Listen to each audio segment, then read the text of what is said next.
Councilman DiPolito, we're ready to start the meeting.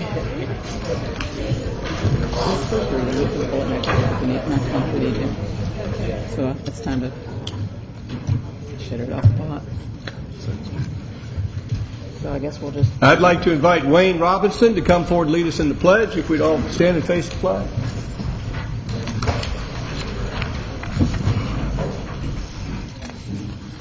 I pledge allegiance to the flag of the United States of America and to the republic for which it stands, one nation, under God, indivisible, with liberty and justice for all.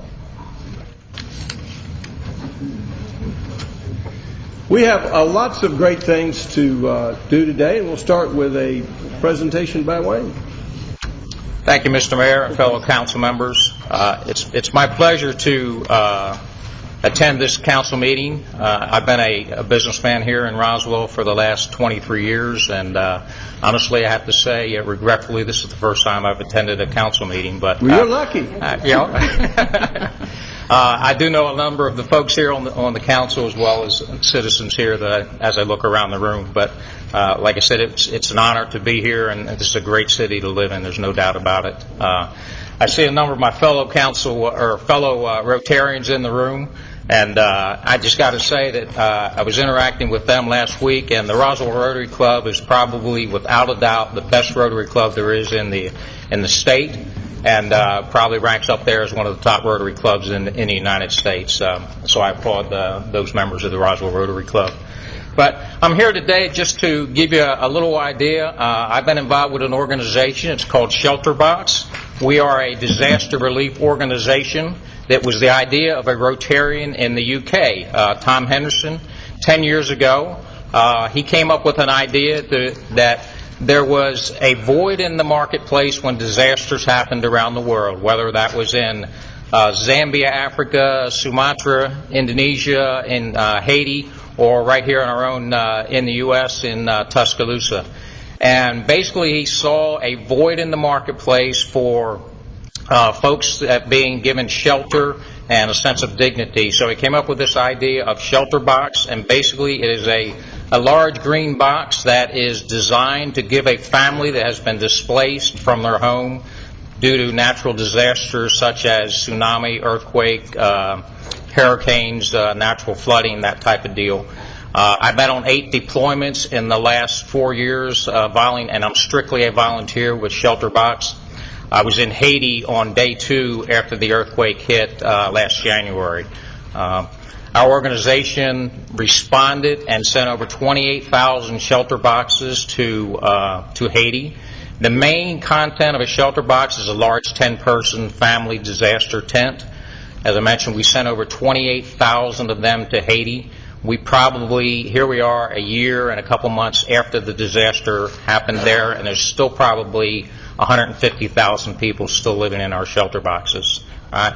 So typically when a disaster strikes, a team gets a call to go assess the situation, make a determination, is there a requirement for the aid that we give, and we determine whether we're going to send 200 shelter boxes, 2,000, or 20,000 shelter boxes, and then we work with the logistics part of it, working with the Red Cross, the Rotary clubs, the NGOs that are on the ground, the Scouts organization, and determine what we can do to get those things into the country and out to the people that need them. Right? We've given aid to over 1.5 million people in the last 10 years. It's an honor to be a part of that organization. I'm a Rotarian actually I'm in the Alpharetta Rotary Club, but it's just an honor to be a part of that. The support for ShelterBox comes from organizations all around the world. Probably 60% of our donations come from Rotary clubs around the world. So it's an honor to just be here with you all tonight and just give you a little bit of an overview of what ShelterBox is and what we do around the world. Wayne, we're proud of what you've accomplished with ShelterBox and the good work you do, and also the Rotary support for you. So let's have a hand for Wayne Mason and ShelterBox. Thank you, Wayne. Thank you very much. Thank you. All right. At this time, we have National Bike Month, and Bike to Work Day is coming up May 20th. and I have a proclamation to read. And if I could invite our Bike Roswell contingent to come forward as I read this proclamation.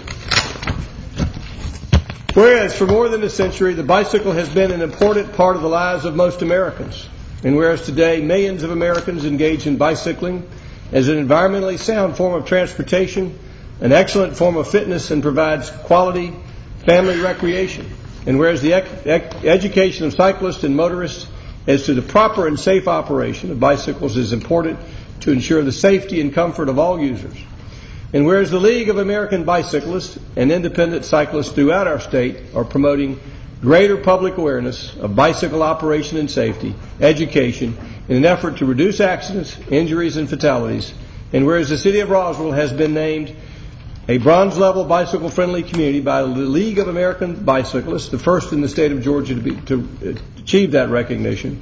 Now, therefore, I, Jerry Wood, Mayor of the City of Roswell, do hereby proclaim the month of May 2011 is National Bike Month, and the week of May 16th to the 20th is Bike to Work Week, and May 20th is National Bike to Work Day in Roswell, and ask all of our citizens to enjoy the sport of cycling. And Steve, maybe it won't rain on us this time. Hopefully not, Mayor. Steve and I were the only people to bike to work last year because it was a pouring down rain. But I look forward to a pretty day. I was out in Seattle this last weekend and met the Mayor McGinn, who on the back of his mayor's limo he has a bike rack, and and that's a great bicycling city. I got to do a couple of rides in Seattle. We've got a long way to catch up to them, but we've got much better weather when we get there. That's right. So I'd like to now hear from our Bike Roswell crowd. Thank you, Mayor and City Council. I'm Eric Broadwell, President of Bike Roswell, and I have with me Doug Fallon, also our Secretary at Bike Roswell, and also the Mayor's Ride Director. So everything that went wrong on Sunday morning, that was perfect. Doug's fault. Nothing went wrong. And it didn't. You're right. And also Steve is our past president. But I have a few things here I want to read off, Mayor, that you referred to. Monday, May 9th, today, we are starting with our Cycle It Forward Challenge for all city employees and other people in Roswell. We're challenging you to log your miles as you ride your miles to and from work or for other errands during the week, and to log those miles, and there will be prizes given after the 31st, after all the forms are turned in and tallied up. And Bike Roswell will be sponsoring some giveaways for the people with the most miles. And also, we've got another program we think that everybody should be really interested in, and this is Wednesdays we ride to lunch. So every Wednesday in the month of May, expect to get on your bike and ride over to Canton Street or to whatever establishment, whether it's Lucky's or wherever, and eat lunch and ride back. And I've done that myself in my business suit.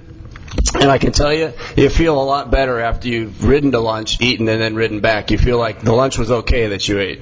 So I really recommend you do that. Also, Roswell has a bike sharing program. There are bikes downstairs in this building that you can hand in your license and rent out. So if you forgot your bike and it happened to be raining in the morning and it ended up beautiful, so you can go down here and rent that bike and head over to your favorite restaurant for lunch. Also, as you referred to, Bike to Work Week will be May 16th to May 20th, so we're trying to encourage everybody to try to bike to work on that week, and specifically May 20th being the day for everybody to ride their bike to work. Now, I hope we have enough bike racks for all the employees that are going to show up. And on the Bike to Work Day, we're going to start with everybody. If they live too far away, they can park over at Roswell Area Park and join the mayor and Steve this year, hopefully on not a rainy day, on their way as they, instead of swimming to work as they did last year, maybe riding their way to work this year. So, and I also want to inform everybody that soon we'll be having a ceremonial signing with the governor for a new law in the state of Georgia, which is a 3-foot passing law, which our own Senator John Albers was able to instrumentally get passed through the Georgia Senate and House. And so soon we will have a law that requires 3-foot distance for a safe passing distance between a cyclist and a car as you pass that cyclist. So I want to thank you all for all your participation and all your support for this. And we're marching our way towards a gold standard here for being represented as a gold city for recycling. And transportation, Steve and Kim have done a fantastic job in helping us, and I think we're going to have a great plan to put forward and achieve a new goal. Let's have a hand for Bike Basel, what they're doing for bicycles. And for those council members who think they have an excuse, we have bicycles here in the city of Roswell, so I would encourage you to either ride to work that morning or at least ride to lunch. And if you get hold of Steve Asenbrack, he'll find you a bicycle, and if we run out, we'll find some more bicycles. So I encourage the entire council to ride to either work or lunch or both. Next, I'd like to recognize our Public Works Department. This is for the upcoming National Public Works Week. Whereas public works services provided in our community are an integral part of our citizens' everyday lives. And whereas the support and understanding of an informed citizen is vital to the efficient operation of public works systems and programs such as water, streets, public buildings, and solid waste collection. And whereas the health, safety, and comfort of this community greatly depends upon these facilities and services. And whereas the quality and effectiveness of these facilities, as well as their planning, design, and construction, is vitally dependent upon the efforts and skills of the public works officials. And whereas the efficiency of the qualified and dedicated personnel who staff our public works, environmental, transportation, community development, and building operations department is materially influenced by people's attitude and the understanding of the importance of the work they perform. And whereas the following events will be held: Touch a Truck on Saturday, May 14th, featuring trucks from the Sanitation, Water, and Transportation Department. And we're going to have a fire truck out there too? Well, it's not Public Works. All right. And a truck rodeo will be held on Wednesday, May 18th. Now, therefore, I, Jerry Wood, Mayor of the City of Roswell, do hereby proclaim the week of May 15th through May 21st, 2011 is National Public Works Week in the City of Roswell, and call upon our citizens to acquaint themselves with the issues involved in providing public works and to recognize the contributions which Roswell's public works officials make every day to our health, safety, and comfort and our quality of life. Public Works serving you and your community. And with that, I'll turn to Stu Mooring, our Public Works Director, and our longest-serving Public Works Department head. Thank you, Mr. Mayor, and also the oldest. So, we enjoy this opportunity every year to recognize the contributions of people in the public works realm, which in our operations here includes our colleagues in the Transportation Department, represented by Steve Asenbrack, and the Community Development Department, represented by Alice Wakefield, and the Building Operations Division, which manages this building. And we appreciate having your support and your willingness to participate in the breakfast event and the luncheon, but also having the Touch a Truck event helps to let our citizens know something of the equipment and the work that goes into these operations. Next week there will be two special competitions. One that we did last year for the first time, the truck rodeo for garbage trucks. And if you have never seen a garbage truck speeding around the circle out in front in reverse, you ain't seen nothing. They look like they're about to tip over. And then this year, for the first time, we will have a track hoe competition, and that will be actually competition between some of the folks in the water distribution section in my department and the transportation folks. And I can't reveal too much about the nature of the competition, but it will be very meticulous work with a track backhoe. And I will turn it over to Steve. Steve has a very interesting thing that we have just seen about some of the work of the Transportation Department.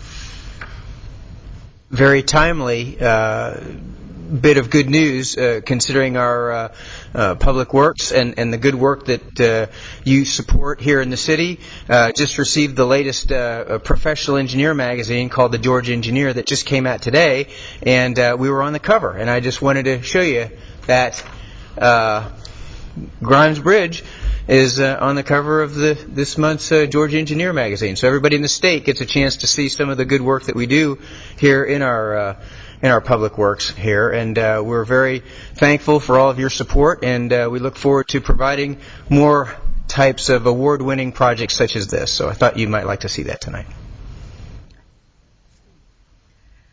I'm the person that gets to tell these guys they need a permit. No, but we all work great together, and it's a good partnership and a good team. And I've worked many places, and this is one of the few places where I've worked where the Transportation Department and the Public Works Department actually talk to each other and coordinate with community development, and they're good about getting their permits. Thank you very much.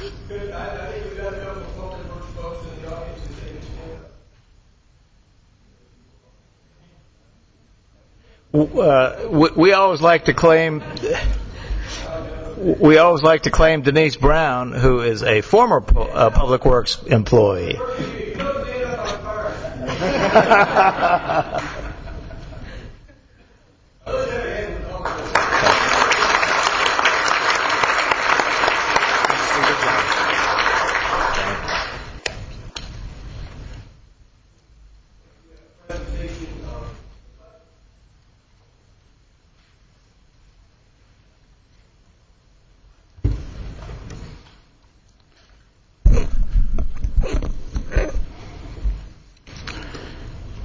Good evening, Mr. Mayor, members of the council.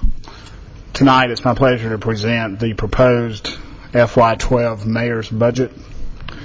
This budget is a culmination of about 6 months worth of work between the department heads, the departments, and you guys, and I appreciate the time and effort that everyone has put into it. To develop this book, we had a series of principles that we worked through. We work through a balanced budget where revenues exceed operating expenditures plus maintenance capital. We are able to meet that this year.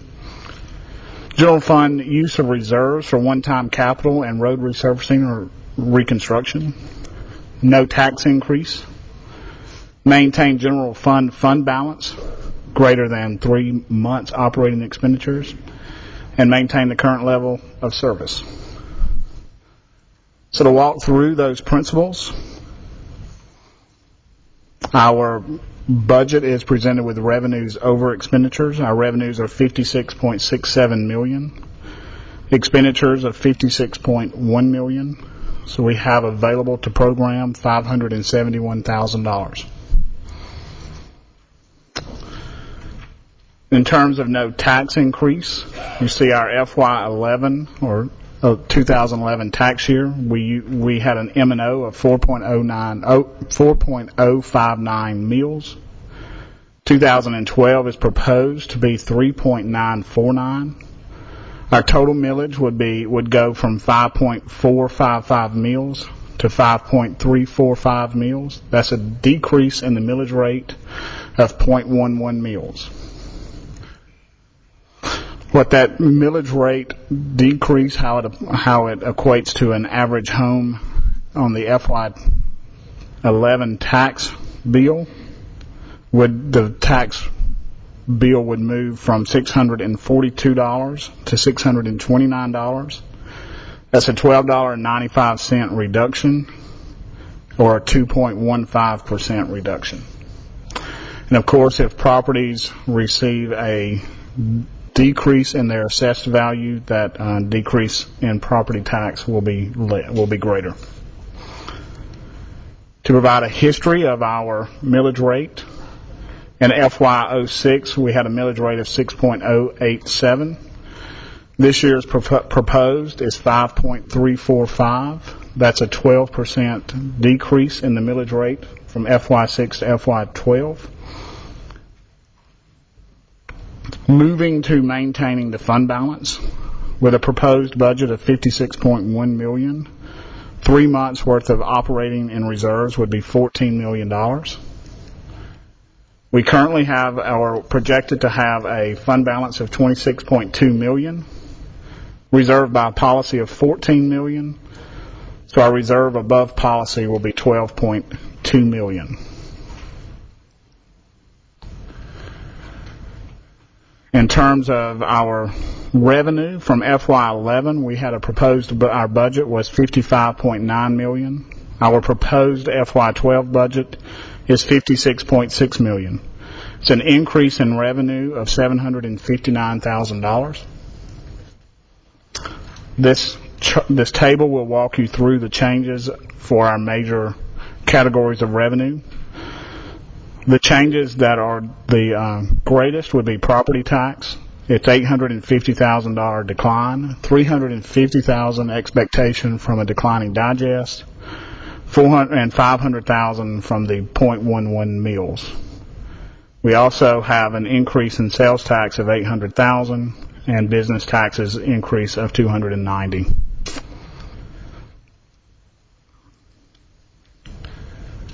This is just a pie chart representing those numbers.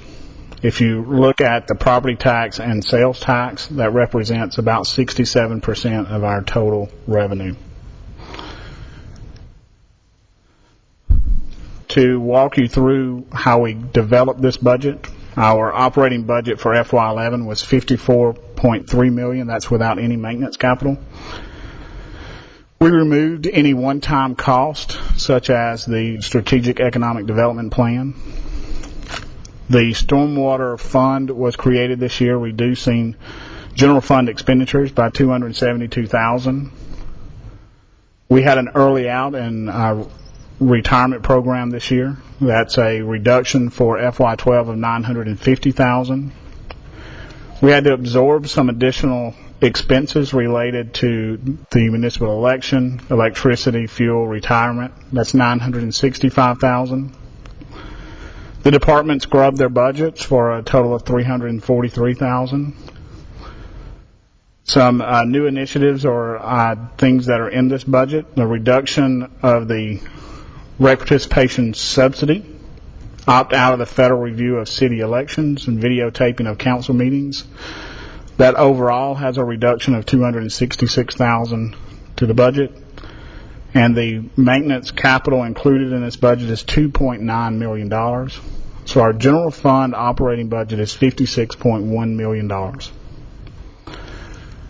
That translates to departments from police, recreation and transportation, administration, citywide being the capital projects aspect to our budget, community development, environmental public works, finance, and fire. In terms of our budget, our general fund revenue is $56.6 million. The expenditures are $56.1, leaving an amount to be programmed of $571,000. Of that $571,000, there were items that have not been funded in this budget. I have them listed here. One-time employee compensation of $325,000. That would be the general fund portion. The deputy chief position, sidewalk repair of the municipal complex, playground renovations, and Bill Johnson Community Activities Building floor renovations for a total of $530,000.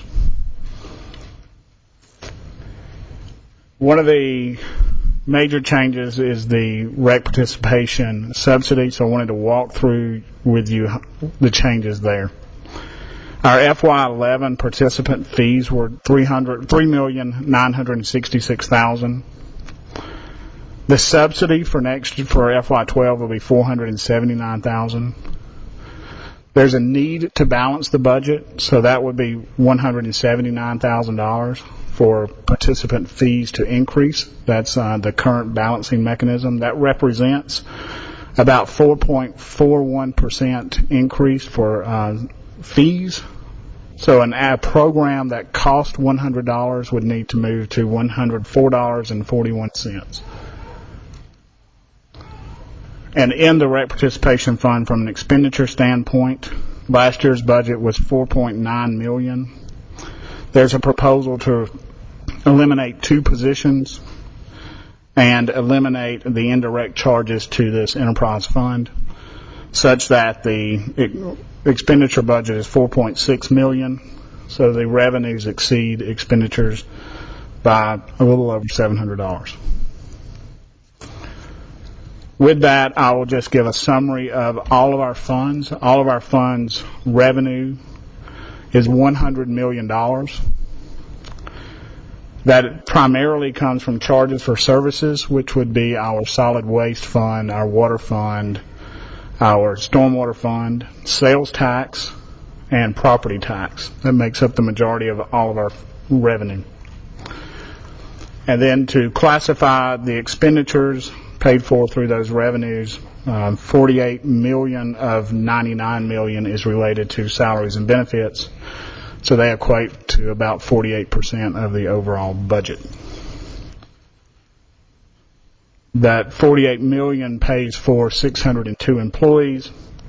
That's a reduction from 624 in FY09. We are proposing to eliminate 3 positions in this budget. That would be related to the recreation as well as one in the detention center.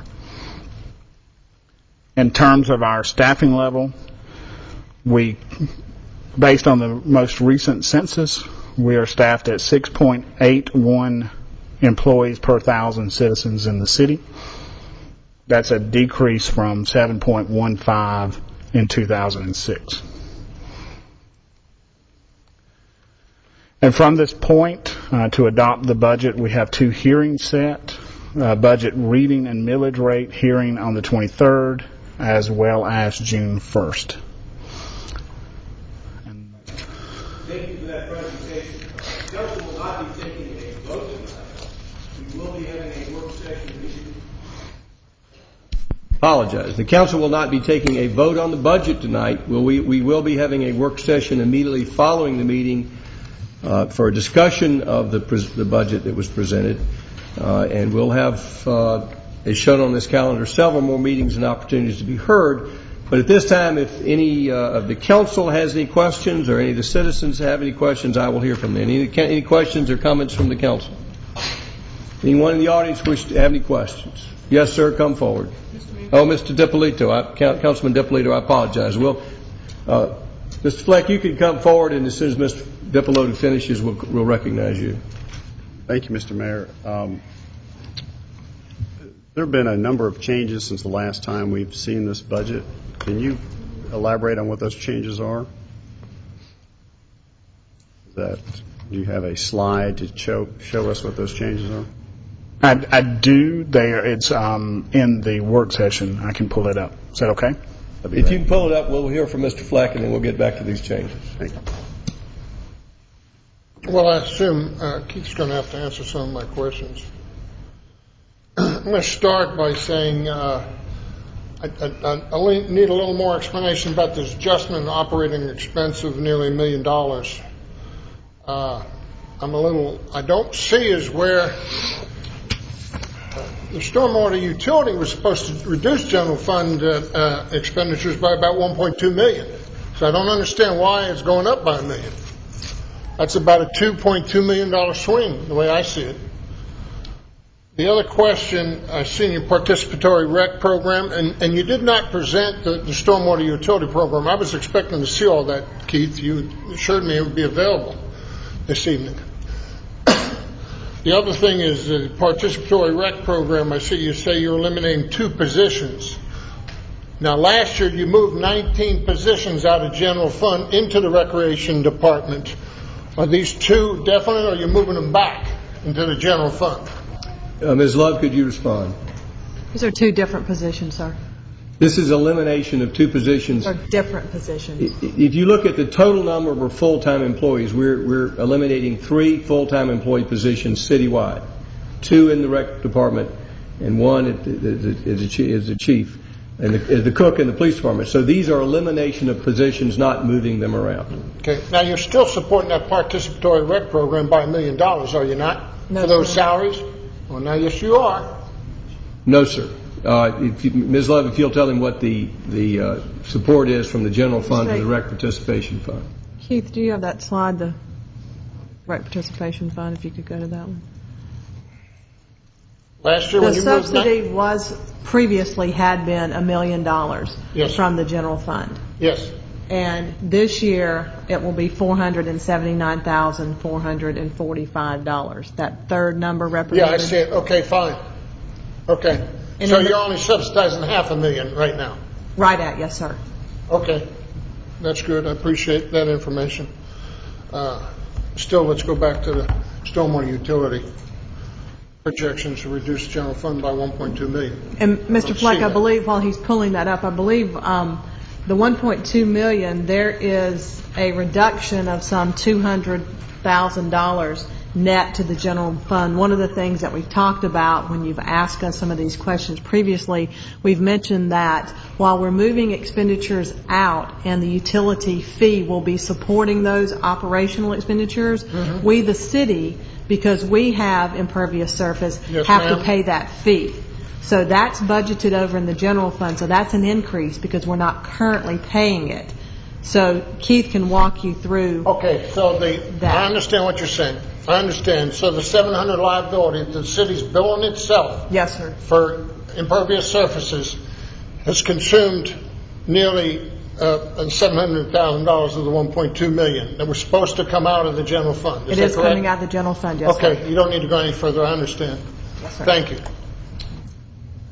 Keith, can you respond, Mr. DiPolito? You may have to blow this up a little bit and then scroll down.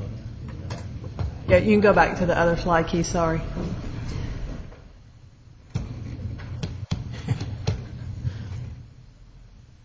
No, the slide that Rich is asking for, the changes. He's going. We just.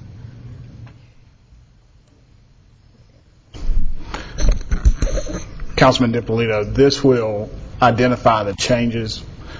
Primarily, you can see where we started from the $54 million. Everything primarily stays the same until you get to the new initiatives.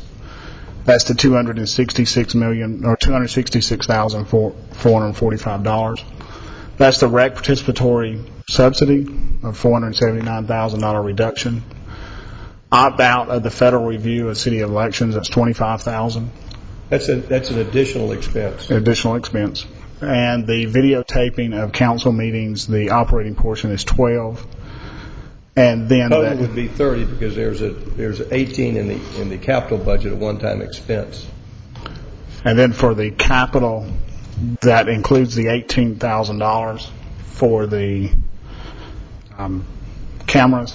So Rich, there are two new initiatives which I'm proposing. The opt-out of the federal requirement that all of our elections be reviewed. That's $25,000. And there is the televising council meetings. It's $18,000 for 2 new cameras, low light cameras, and an operating budget of $12 for a total of 30 in that. And this would identify the capital list that makes up the $2.9 million. Okay, what about the operating changes? These would be the full list of the operating changes.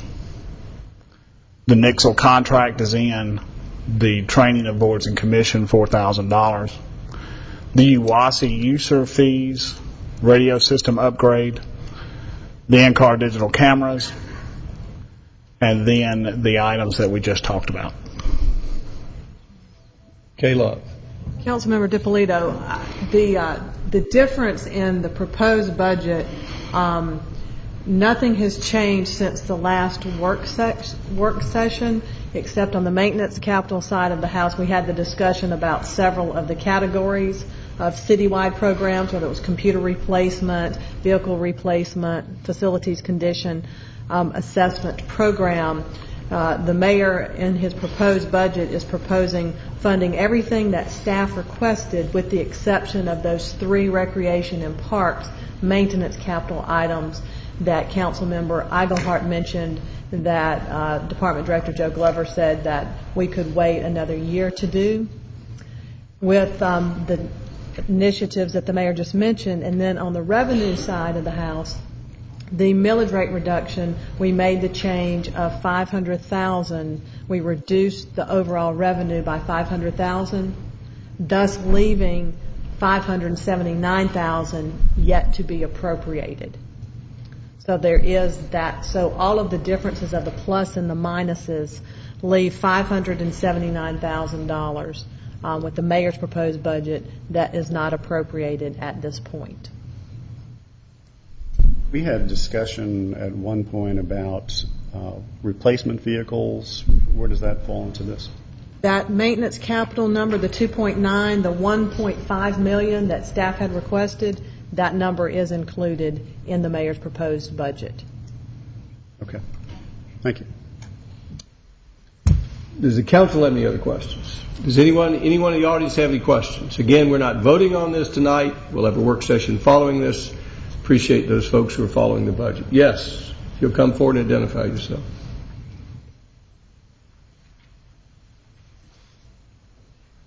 My name is Janet Russell. I just want to make one thing clear. The budget looks fine, except when it makes it look like that our property taxes have gone down in the city. They may have gone down up front, but when you add in the additional fees that you're imposing on us, i.e. stormwater management, which I have no problem with, I think you're trying to give an impression to people that our taxes went down. Well, they may have, because we can write those off. But we can't write off a stormwater management fee, which may not sound like very much, but it's based on the impervious surface, as you've just discussed. And I think people ought to be really aware of that, because many people have no idea that that tiny little fee is coming, but that it will be assessed to everybody in the city, and it will be monthly. And I think you need to, I know Roswell has a pretty good budget, and, you know, hip, hip, hooray. However, I don't think you want to start talking about how we're the city where the property taxes went down, because you just put in fees in their place. Mrs. Love, would you give the overall view of what's happening on the fee side of the revenue outside of the 4% increase in the rec participation fund? Yes, sir. Over in the Solid Waste Management Fund, as a result of implementation of the Stormwater Utility Fund and us billing property owners for impervious surface, back when we made the rate structure approval, the council approved a solid waste fee reduction to equate to one equivalent unit. So we will have a number of properties that will actually have a decrease in their solid waste fee and their stormwater utility fee. There will be a net decrease. Some people will pay more because of large amounts of impervious surface. Some folks will remain neutral. So that has been put in place. So everyone will not see the same impact. So there will be some people who will have that reduction overall net. Keith, now the overall appraised value of real property has also gone down. So in addition to the $12 millage rate reduction, the average homeowner can, if he's the average homeowner, none of you may be average. But if you look at the average assessment, it's gone down. And what's going to be the result in the property tax reduction there in the city of Roswell? Based on the current averages that we're seeing, the average home, not every home, will see about a $30 reduction on top of the 12 that we're proposing. If you were average, which means 2.2 kids or whatever in the household, if you were average, which probably doesn't exist, you would see almost a $43 tax reduction. Yes, sir. Other questions? Thank you. This time we need to approve the consent agenda, including a second reading of an ordinance of the City Council authorizing Fulton County to elect the Roswell City Council elections in November. That's an ordinance of the City Council to authorize Fulton County to conduct elections. Have I got that right? All right. Do we have a motion to approve the consent agenda? Just a question, please. Question. I don't necessarily want to extract these, but if somebody could just answer a quick question. Sure. On items 3 and 4, I think this was something we had discussed before, and I had a question about whether or not MARTA was going to we were going to ask them if they were going to require us to remove things when they didn't need them anymore. Is that part of this? And the result is? They're still going to require us to? How hard did you try? All right. And the other one was on the tree planting. I know that the priority is to replace any dead trees, et cetera. I'm not sure if I've ever heard back on that issue on, I think it's Willio. Was it Willio Road? So that's not part of this. Okay, thank you very much. Did any other council members have any questions? Do we have a motion? Motion by Councilmember Eichelhart. Do we have a second? Second by Councilman Orleans. Does anyone in the audience have any questions regarding the consent agenda? All in favor of the motion, raise their hands. Passes unanimously. At this time, we'll call upon our liaison to the Transportation Department, Councilmember Rich DiPolito.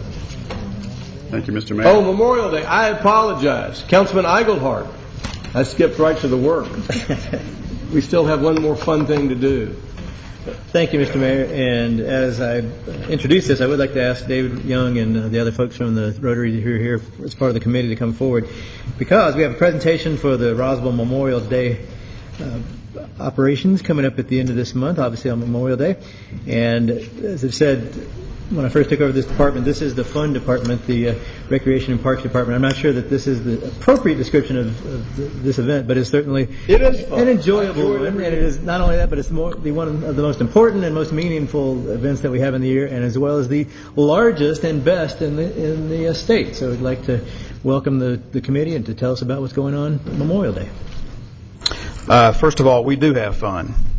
And if we didn't, we wouldn't be doing it for 14 straight years. So, Mayor and Council, my name is David Young, and I'm honored to co-chair with Bobby Daniels this year's Roswell Remembers Memorial Day ceremony, Monday, May 30th, 2011, beginning at 11 a.m.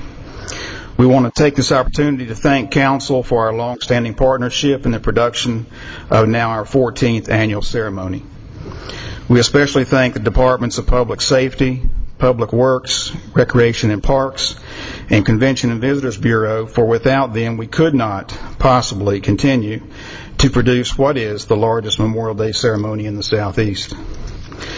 This year's ceremony will feature as our speaker Miss Donna Rowe, a captain in the Army Nurse Corps, Vietnam, 1968-69, who saved a Vietnamese baby flown in by helicopter to the triage base in Saigon. Baby Kathleen is what the child came to be named and glorified in the documentary In the Shadow of the Knife, which helped open the Reagan Library. Both have since been reunited. The laying of the wreath will be done by Susan Price, mother of Marine Staff Sergeant Aaron Kenneflick, a Roswell High School 1998 graduate who in his 12-year Marine career was twice named Marine of the Year. Aaron was killed along with 3 others in an ambush in Afghanistan in 2009. What we'd like to do now is show us a short promo video. Each council member has already been presented with their video, and we're going to play that now. It's about 7 minutes.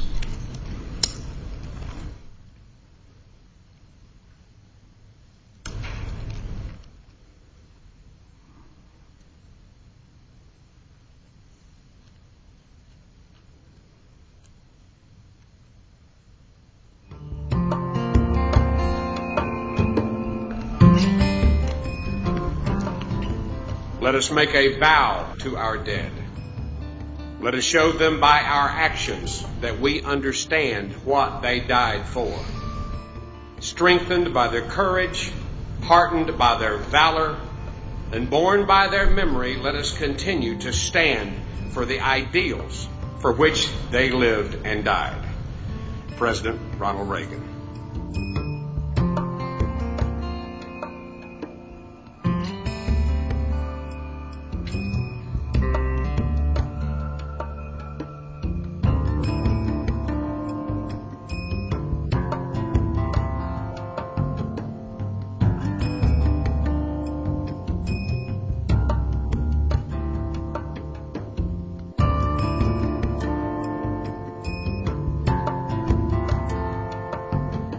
Lord, on this Memorial Day, we remember and give thanks for those who fought to serve their country, for the sacrifice of those who lost their lives, for loved ones and family and friends, for the injured and the hurting. We owe our liberties to Sergeant Kenneflick, the men who died with him on that day, and to all the men and women who have served in the Marines, the Army, the Navy, the Air Force, and the Coast Guard. Roswell remembers you, gentlemen and ladies, and we thank you. You know, in this time of turmoil in our world and in our nation, it is more than appropriate that we pause and reflect. So we pay respects today to those courageous men and women who gave what has been called the last full measure of devotion. And so it is. That those who have died to defend our liberty and our freedom have given us a gift of inspiration. The inspiration to serve a cause that is greater than ourselves, to dedicate ourselves in whatever way we are able, no matter how big or how small that effort may seem, to make our families proud and our country a little greater than it was the day before, to ensure that our posterity, our children, may continue this last best hope for the world. Well, young men and women continue to join the American Armed Forces because they believe in the country. They accept the call that generations of Americans have accepted. As a United States Senator, I'm always amazed at the numbers who come out and come to our seminars and come to our academy days to learn about careers in the military. But it's their passion for the country and their willingness to serve that brings them out. We are really a remarkable country. For 28 consecutive years, we've been protected by an all-voluntary military. That's a phenomenal record and a great tribute to our country.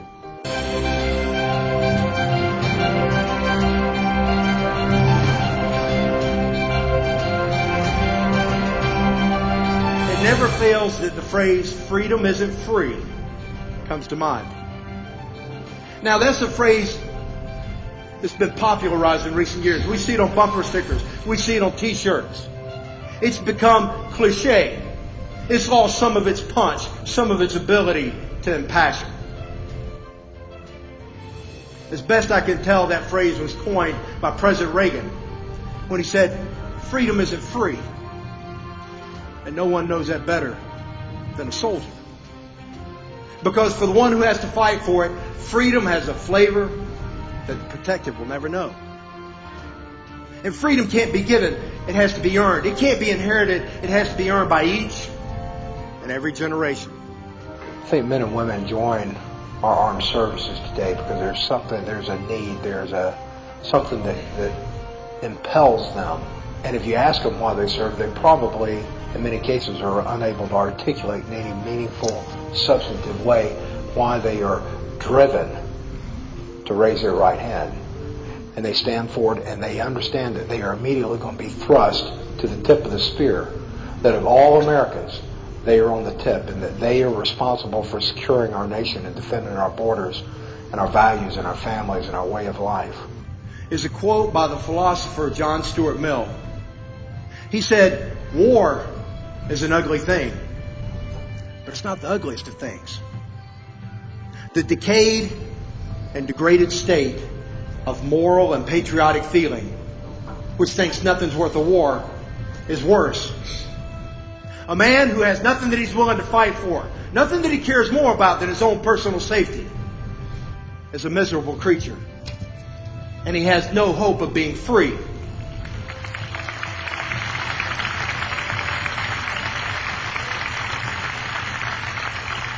Remember what was said and do it. Remember what you heard and share it. Remember, to be free is to do something. Get out and vote. Work in your community. Know your neighbors. And try to be good. It'll help. You know, we veterans, we have our day, and it's great to see support, but really this is the day for those true heroes. The ones that aren't here, the ones that don't get the opportunity to sit here, and just our day to honor them, and really throughout the whole year.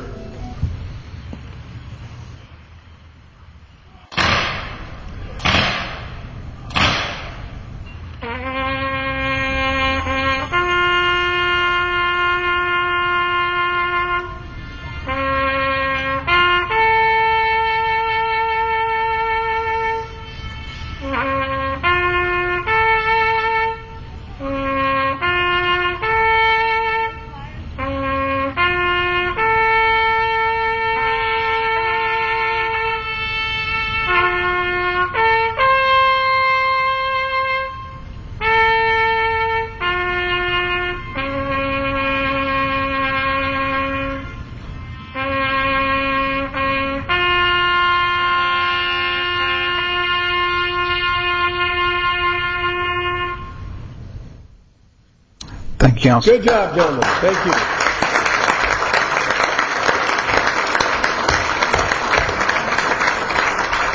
On behalf of the City of Roswell, I want to thank the Rotary and all the volunteers who make this day possible, and of course all of the veterans that we honor. And I would encourage everyone in this room to come to the Memorial Day event. It is inspirational. It's touching. There's no better way to spend Memorial Day than when I say it's not all day, it's just an hour or so. Come down here and see your neighbors and rub shoulders with real heroes.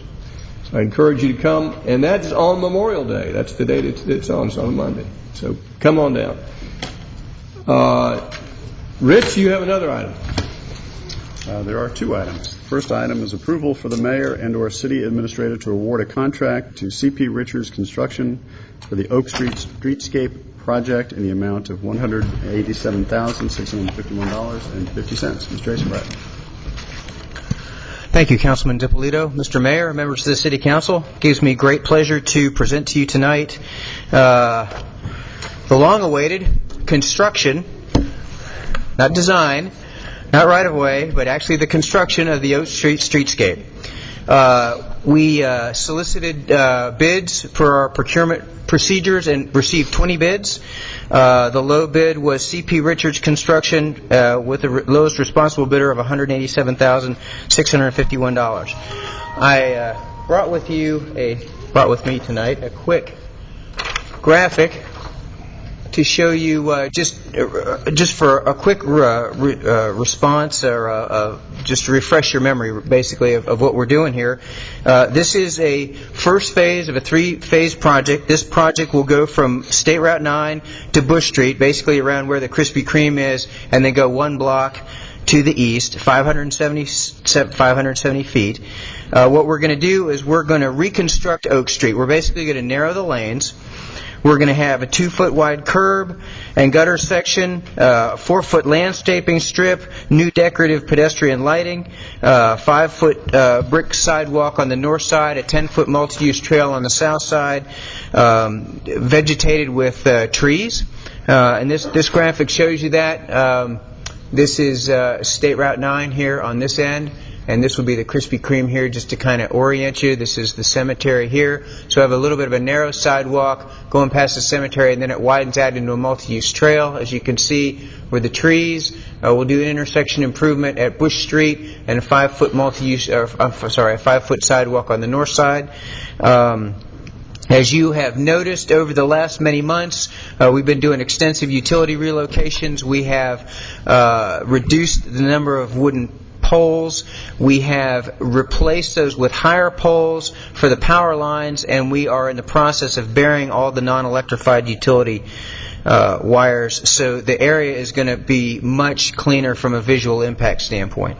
So we have $54,000 in CDBG funds and $477,000 in the general fund, which gives us a budget of $532,491. Staff has reviewed this bid, and we recommend approval to C.P. Richards Construction. All right. Now, of that $532,000, how much did we originally estimate this portion of the project was going to cost? Well, that was for the overall project, Mayor. We have the three phases, as you know, and this was just the first phase. So the remainder will be applied to the second two phases. Do we have any idea what those are going to cost? We have not completed the design or the right-of-way acquisition. We are in discussions about the scope for moving forward. As you recall, we had also talked about the concept of getting some developers to help us out with some of that thing. My recommendation, Mayor, would be to approve this phase and let it go forward, and then we can bring some strategies back to the committee. Are we under budget so far? Yes, Mr. Mayor, we are. That's what I was Oh, I'm sorry. We have several different options ahead of us, and I think maybe perhaps at the next committee meeting we could discuss those. Does the council have any questions for Mr. Asenbrock? Do we have a motion? Move to approve. Motion by Councilmember DiPolito for approval. Do we have a second? Second by Councilmember Diamond. Does anyone in the audience have any questions or comments? Yes, come forward, please.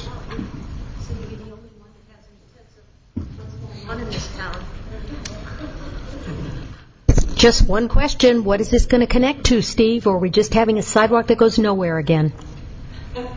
Does it connect to anything on Highway 9 in front of Krispy Kreme, running north, because there are no usable sidewalks on either side of the street until you hit City Hall.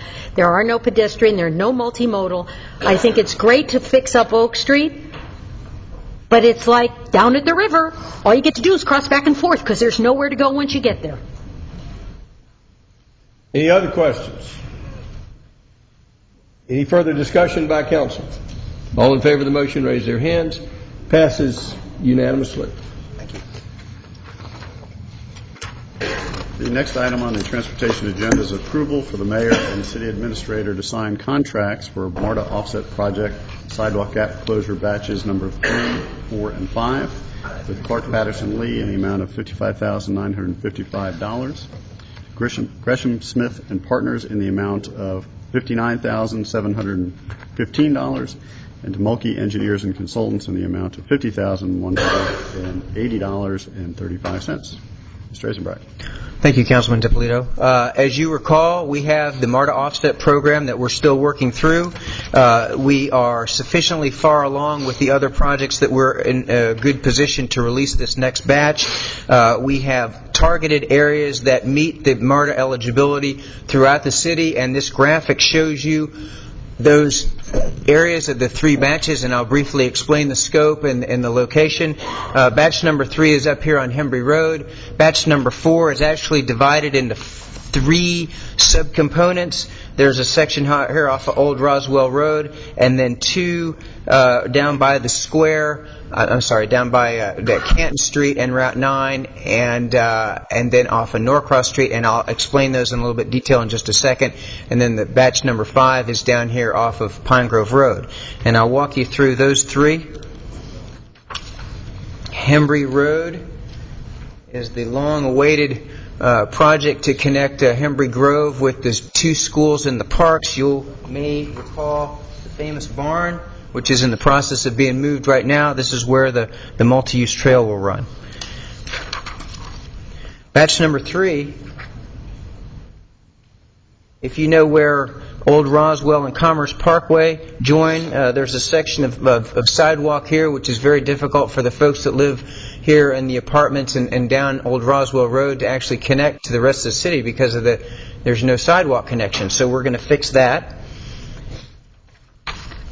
We're also going to give them 2 other challenges to sink their teeth into. One is, as you know, it is possible to cross the sidewalk and the crosswalks from City Hall to the south portion of Canton Street, but we're going to try to clean that up a little bit and make it easier for our residents and for our visitors to make it from the parking area at City Hall over to the shops and the restaurants in Canton Street. So that will be one part of their project. The other, if you know where the Diesel Pizza is, which is located here at the corner of State Route 9 and Norcross Street, it looks like this. It doesn't show up as too well here on this photograph, but there are no sidewalks on the north part of that street, and so we're going to make that connectivity connection. And then for batch number 5 on Pine Grove Road, again, we have a sidewalk gap that goes along Pine Grove Road, basically from Magnolia down Pine Grove in the area of the curve down there.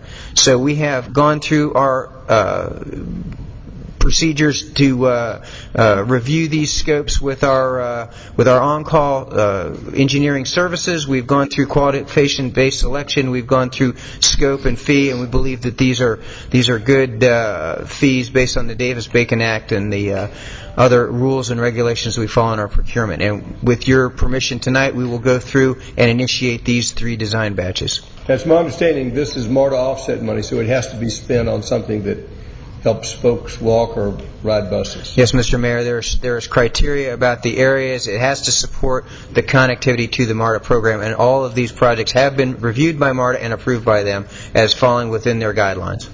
Does the council have any questions? Do we have a motion? Councilmember Price. I know there had been some concern expressed about putting a sidewalk on the outer side of a curve where people are driving rapidly. And I did go and look at that, and I kind of agreed about that. I think Nancy Diamond mentioned that at committee meeting. And I know, will there still be a guardrail or no guardrail? we'll look at that. We'll look at the whole geometry of the intersection, and the design team will recommend changes to us about how to make that safer for pedestrians. Because I know we had this, discussion. Yes, ma'am. The road down by the river, and I'm blanking on what street it is right there, saying that we couldn't move that guardrail, and that was a straightaway, but this is a nasty curve. Right. It is a nasty curve, and we're going to look at a number of different design alternatives in order to make that pedestrian connect. I don't have the answer right now. I mean, that's what the design team, they're going to survey it, they're going to look at the area, and make recommendations to us on how best to fix this problem. Do we have any, other locations sort of as alternatives if we don't do this one, or is that what we're doing? We do, but I'm confident that we can solve this. Okay. Any other questions? Do we have a motion? Move to approve. Do we have a second? Second. Motion by Councilmember DiPolito, second by Councilmember Wynn. Does anyone in the audience have any questions or comments? All in favor of the motion, raise their hands. That's unanimous. Thank you. This time we'll call upon Councilmember Price, liaison to community development. Oh, Steve, I believe you have some folks to introduce to the council in the city of Roswell here tonight. Thank you, Mr. Mayor. I appreciate that. My mom and dad are here from Florida, and they just came by to say hi. And please stand up. Watch this. Let's have a hand for Steve's parents. They did a good job. Steve is doing a great job in the city of Roswell, not only with transportation, but with bicycling. And Thank you, Mayor. We have to give him a lot of credit for Roswell's recognition as the first bicycle-friendly community in the state. Thank you, Mayor. And he's tough to keep up with. This time we'll call upon Councilmember Betty Price. Thank you, Mr. Mayor. The first item is CU 11-02, Fellowship Christian Schools, Inc., 10965 Woodstock Road. And this is an application to remove conditions that were previously put on the property about 4 years ago. Mr. Townsend will present that. Thank you. The request before you this evening is a conditional approval. It is requesting changes of the approved condition in the 2007 approval. This is an aerial photograph giving the recent development of the property. You can see the main building in the center houses the high school, elementary. You see the adjoining football, baseball, softball, tennis, athletic fields. The bare area really in the center is for future high school building and future parking lot area. As you can see, there are residential homes surrounding the property. The parking lot to the north is that used jointly by the school as well as the church, Fellowship Bible Church. These are the conditions that were put on the approval that the applicant is actually asking to remove. The first condition deals with controlling the site. The applicant is requesting that it be lifted and allowed for lights, public address system, and a football field.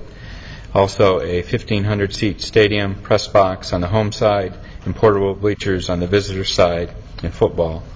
The condition number 15 deals with lighting, the baseball field, softball field, basketball court, and tennis courts. Condition number 16 relates to the public address system being used for baseball, softball, and tennis. Condition number 29 deals with the requirement that there should be no marching bands, either for Fellowship Christian School or visiting school during outdoor athletic. Condition number 30, there shall be no outdoor concerts on the property. This is a letter received from the applicant's representative requesting deferral. In this letter, there was a request to the June 13th meeting. That would be the standard meeting to deal with most zoning issues. It is within the council's discretion whether they feel deferral is appropriate or not. Staff has no other condition or discussion at this time. This time we'll hear from the applicant on his request for deferral before we get into the merits.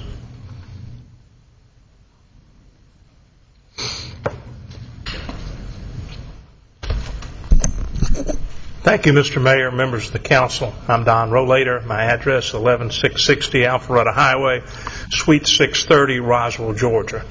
About 10 days ago, we learned that there were collateral issues not involved in the key issues to this request that were of concern to members of the council and members of the community.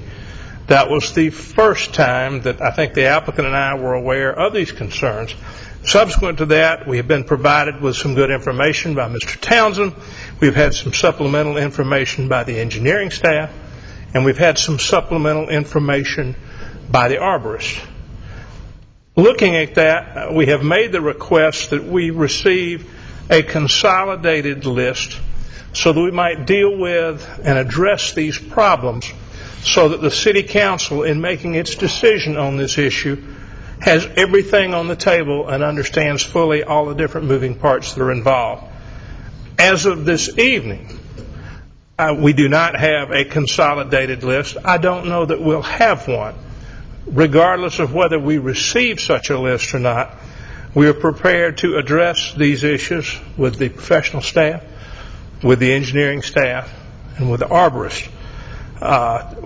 Absent addressing all those issues, I don't think the council gets a fair consideration of this matter, and I'm deeply concerned that the applicant doesn't get a fair consideration of this matter. We had made the request that it be deferred to the next set of council hearings, which is June 13th. We have learned subsequent to that that may be too tight a time constraint for other people who were involved, and that perhaps a deferral till July the 11th would be more beneficial, that still being within the 65-day parameter that the city has in which to consider a zoning application. We have no objection to that later date if the council finds it better, but we do not feel that we can reasonably address this, reasonably respond to this, and give you the information you need if we charge ahead tonight with this on the table. I'm happy to answer any questions that you have, but our request is for deferral. My first is a address to staff. Does the staff, how close are we getting to this consolidated list of these issues that are unresolved, that should be resolved maybe by construction or interpretation? Yes. How close are we to that? Days, weeks. Well, do you believe I believe there are two possible things that have to happen, as I understand it. The fellowship is asking for a list of everything, the loose strings. Mm-hmm. Everything needs to be cleaned up. Right. And that's days or weeks away. Right. And then there may be some additional work that needs to be done to tie up these loose strings. Correct. Whether it's construction work or submitting plans. Do we think we can accomplish all of that? Do you think it's going to take until June 13th or until July 11th? Now, this is addressed to Brad.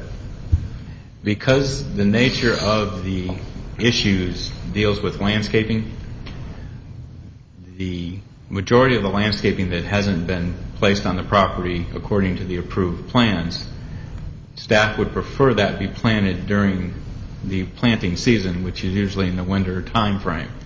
So there's no way for them to place all the landscaping needed within the 60 days of this request.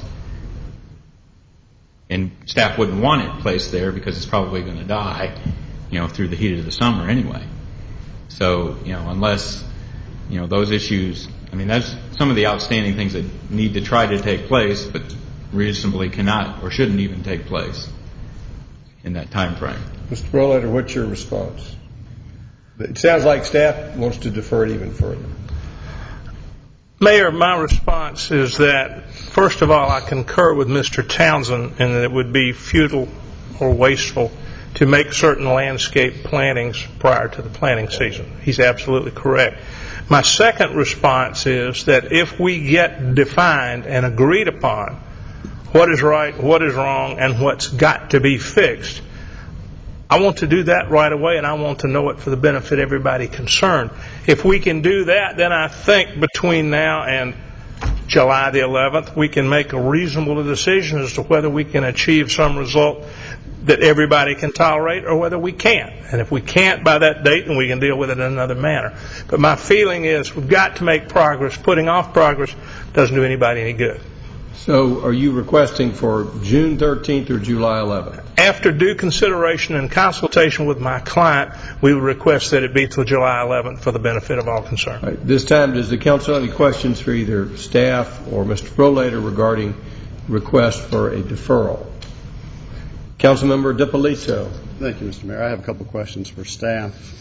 First, Mr. Townsend, would you go over the list that we currently have of the issues that are unresolved?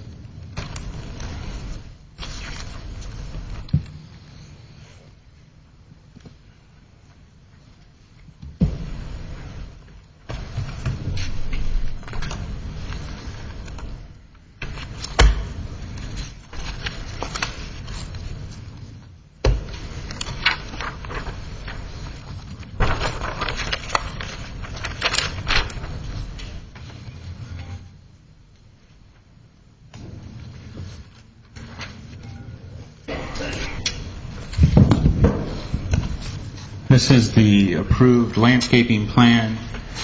As you can see, there's numbers 1 through 20. Those are different locations in which there are either trees that were not placed, trees that have passed away, died, or landscaping that, passed away. Right. Yes, I am nervous. This is the listing of those 20 items, 22 dead trees, 55 missing, over 1,100 shrubs and ground cover. So this was the list that was given to Mr. Rollator and his representatives.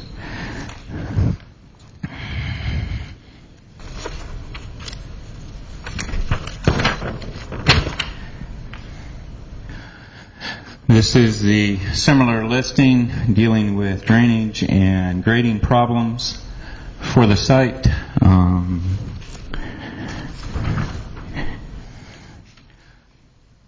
These are the 7 items. There's even 10 of these items. This list was given to them also. It relates to stabilizing this bare area here, removing the driveway that's no longer used for this house. There's been some erosion issues back in this location. Some erosion issues behind the baseball field. Most of this area was to be stabilized and seeded. It is mostly bare dirt at this time. So these issues were that.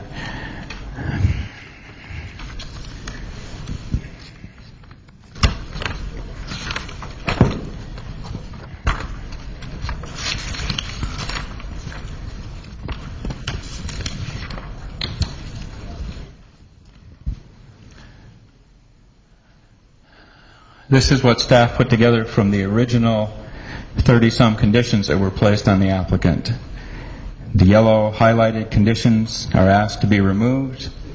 The green conditions have been brought into compliance. The blue conditions are not in compliance. And the pink conditions are those that are still in the process of being reviewed.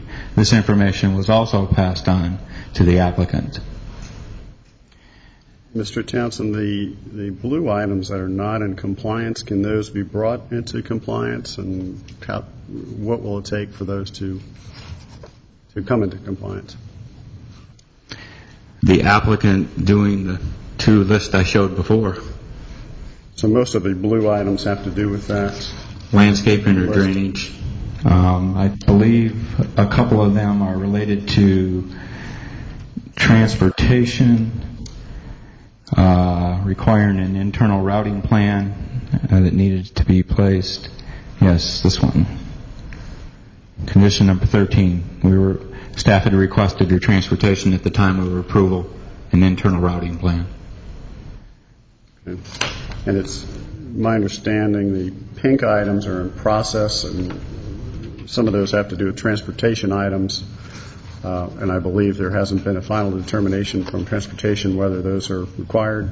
Yes. So that is still so that's one of the items that's outstanding. One of the items we're still discussing dealing with transportation, and it's specifically related to the right turn lane on Crossville, dealing with the discussion. That's a decel lane into the church. Yeah, decel lane.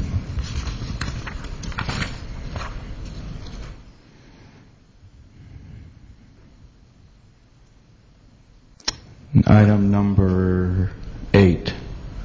It was waived at the time by Transportation, and that's now being more detailedly looked at related to the requirement. And that's one of the outstanding things that we're discussing as staff that we're trying to finalize for the applicant. And we should have an answer for the applicant how soon? I'm going to turn to Transportation. Certainly before July 11th. The discussions this afternoon that the deferral to July 11th would be enough time to contact with GDOT, get some of their recommendations, as well as our department to make a determination. So the delay is caused in part by having to coordinate with GDOT? Yes. Okay. Are those all of the conditions? To my knowledge, yes. Okay. I agree. It's quite an expansive list, and it seems like it's somewhat insurmountable, maybe even by July.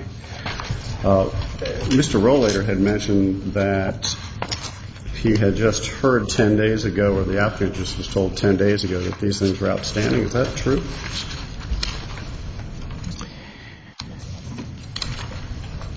To my knowledge, Mr. Rollator's representation has known this for the last 5 years when they were approved in 2006. So these conditions have been outstanding for 5 years? Yes. Okay. Thank you. I'd like to respond because he may have sometimes I find there are two different perspectives. Thank you, Mr. Mayor. My response is twofold. Once Mr. Townsend and I discussed this, he was kind enough to produce for me this colored list. The other comments came after that, so that is within the last 10-day, 2-week period.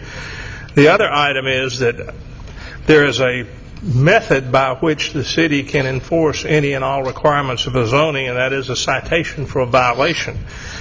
To my knowledge, Fellowship Christian School has not, within the 5-year period, received a citation unless there's been one recently in the last few days. There have been multiple discussions on site with numerous people, job classifications changing, new people coming into the city, old people going out, agreements being made. In all fairness to both sides, not all of those agreements were documented. So, taken for instance, it shows a clump of trees behind center field. There was an agreement among the parties that that's where they'd put the batting cage, so that clump of trees was moved. That doesn't reflect anywhere. The city assisted the applicant in redesigning the detention pond in left center field of the baseball field. The result of that was a deeper pond and a steeper slope, and that makes it impossible to sustain tree plantings on that slope, so those trees were located. That's casting no guilt on either party. It's just a continuing flow of information that has gotten to the point that I'm not sure either side knows exactly what should be done. My goal in this is to bring the two sides together, perhaps with some interest from city council people who'd like to sit down and listen and say, ladies and gentlemen, let's get our hands around this regardless of when we hear it, and let's decide precisely what the true issues are, what they're not, and let's get this in condition to where, regardless of the outcome of this, we know what we're all going to do, and we all agree to it. It's not rocket science, but it'll take some time and some effort.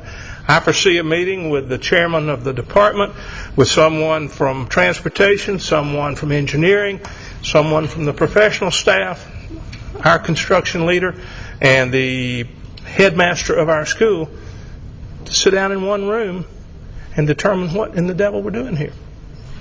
It's that simple. And the frustrating part to me is all of those issues are collateral to the issue at hand, which is, are they entitled to relief from these conditions that give them a different set of rules than the other high schools in the area? That's the key issue, and we're not even addressing it in dealing with this. But my impression has been that I can't address the key issues, and neither can my client, until the city has a satisfaction level with the collateral issues. So my goal has been to address the collateral issues, see if we get them in a box, and then let you make a decision on the primary issue, which is where they're entitled to the relief or not. That's where we're going. It's not a surprise, not a secret, but I don't think anybody's been cited over a 5-year period, unless it's a set of hearings that are coming up next week. That's the only information that's been processed in formal fashion in 5 years. So I don't know. Mr. Davidson, I think we do have a time limitation. What is the rule about deferral and how long it could be? The council would have 65 days, so the July timeframe would be the last possible date to. It's not possible to defer this, so it would this council either needs to make a decision to either hear this issue tonight or defer this issue, but the deferral could not be past the July date. That's correct. All right. We're going to hear from the audience in a minute, but I'm just trying to hear from the council whether we're going to be talking about a deferral or we're going to be hearing this tonight. Councilmember Price. I'd like to get either a motion to move it forward and hear it tonight or a motion to defer it tonight and then have that discussion. Yeah. Councilmember Price. Now, I know this is a specific type of request, i.e. a removal of conditions, so it's a little different than a text amendment and other zoning matters. However, from a perspective of the time frame we're dealing with, is today considered a public hearing and the clock starts here, or the clock starts in July? Should it be deferred? The clock starts today. Clock starts today. So a determination of some sort would be made in July. That's correct. Okay. Thank you. Other questions? Again, yes, Councilmember Diamond. Not that it's a question, but if you're looking for, I guess I'm envisioning us asking a lot of questions that aren't necessarily going to have answers tonight. So Well, the first question I want to get into is we need to. I want to get either a motion to hear this tonight or a motion to defer this, and then we'll hear the issues on deferral. I'm just trying to get a sense of where this council goes because we either got to hear it tonight or defer it. Councilmember DiPolito. Thank you, Mr. Mayor. Before we hear that motion, I just had another question that may be relevant. There is a request under condition number 1 for a 1,500-seat stadium and press box, but there's not to my knowledge, a site plan that shows that. Are they in compliance with the submittal requirements for the conditional use based on that request? The other request is for lifting of conditions. This is to actually add something which is not shown on the site plan. I want to make sure that's not another issue that comes up later on.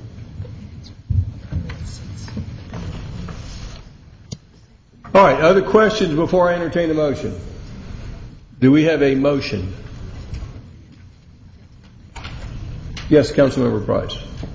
I know there are probably some people in the audience who understood this to be the hearing and may wish to speak, and I believe they will have that opportunity, but I first wanted them to know what we're considering before they speak. So with the full understanding that nobody wasted their time, they'll be able to go on the record should they so desire. I would concur with the request of the applicant to defer the issue until the July 11th meeting. We have a motion to defer to July 11th. Do we have a second? Second by Councilmember Eichelhardt.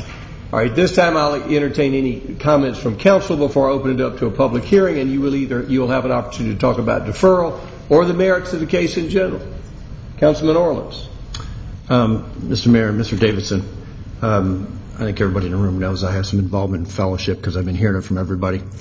Originally was expecting a deferral hearing tonight, which I guess we're getting into, which normally we've always approved, and the deferral was to June 13th, which I was going to be on vacation and out of town. So I didn't put in a formal request to Mr. Davidson about any reclusing here. But Mr. Davidson, you're familiar with my situation and my involvement with fellowship. So if you can render an opinion, I'd appreciate it. Legally, under our ethics ordinance, you would not be required to recuse yourself. Again, it is a decision for you to make, and if you have any interest, unbeknownst to me, that you would like to disclose, that would be appropriate. I do know that you have kids at this school, but other than that, I don't think you have any issues. But having kids at school does not create a legal conflict of interest? No, sir, it does not. All right, we have a motion and a second. Any comments from council before I open it up for a public hearing? This time, if you'd like to be heard either on the issue of deferral or on the issue in general, you may speak. And if you'd give us your name and address before you come forward.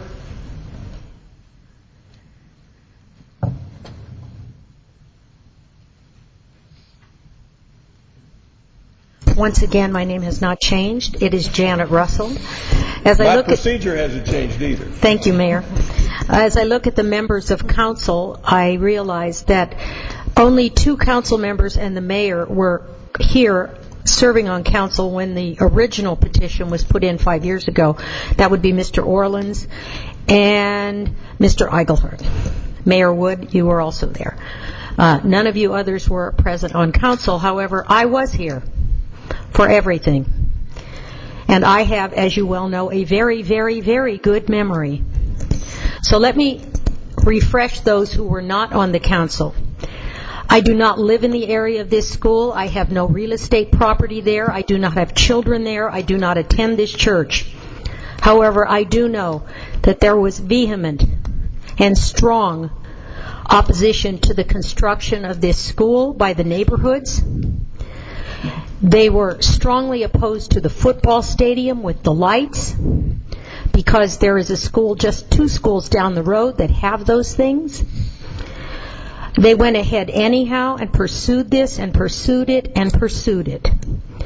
As I drive down Woodstock Road probably twice a week, I can't but be amazed that it should be called the Fellowship Christian Sports Academy, because if you look really, really, really, really hard, you can see the school building. Otherwise, it's just a series of sports complexes, and I'm kind of concerned about that because I thought that schools were to educate, not just teach sports. I agree with Mr. Townsend. Thank you for bringing that up. 5 years ago, they were told what they had to do. They had plenty of time and plenty of money to build all of those sports complexes, but they didn't have time to do what they were supposed to do with the plants. Now, Mr. Rollator, I've watched you come to this city council for 30 years. You are the man to come to in Roswell when it's about zoning. Everybody knows that. So let me remind you that there were probably no citations given because in the city of Roswell, churches get a pass on everything. They are never slapped on the hands. That is why the Roswell Presbyterian Church was given a waiver to not have to build sidewalks when they improved their property and built the Big Dig. They were a church. They said they just built a new sanctuary and didn't have enough money for a sidewalk. And we said, okay. It's why a 32,000 square foot martial arts studio was going to be built in my neighborhood, and they said it was a Buddhist temple, when it was really a card table with a statue of Buddha and some fruit and candles burning. And we had to fight that. So I'm reminding you that churches get a pass in this city no matter what. Probably they should have gotten a citation every single week for 5 years if they weren't in control of these ordinances. I am reminded that these churches and these schools pay no taxes, therefore they contribute very little or nothing to the tax base in this city. I would certainly appreciate it if you would not defer this till July. I think you should vote on it now. It's not too late to plant. People are planting all over. In another month, in June, it will be too late to plant. And I think you need to cite this school every time they don't follow the law. Because I remember that the rule is love thy neighbor.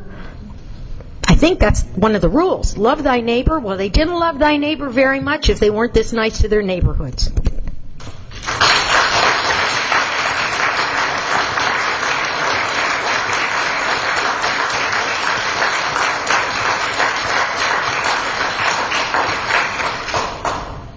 Who'd like to speak next? Yes, come forward, please.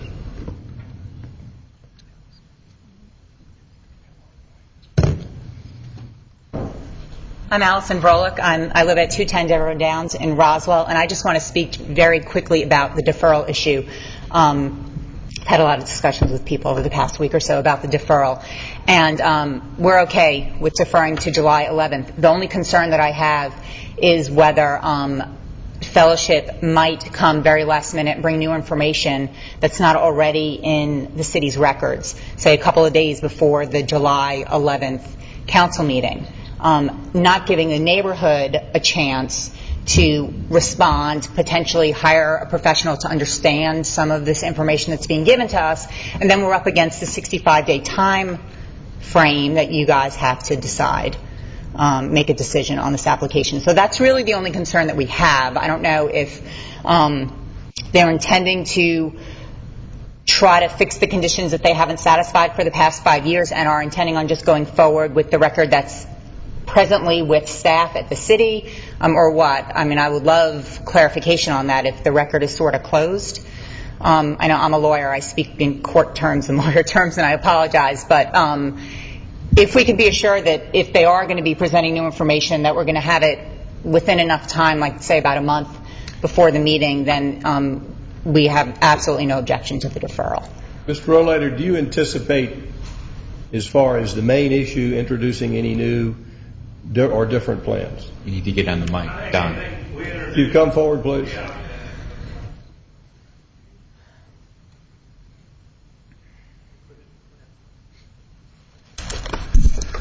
I don't anticipate, other than responses to the condition questions, making any substantial changes. There will be two things that I will discuss, and they'll be done very quickly.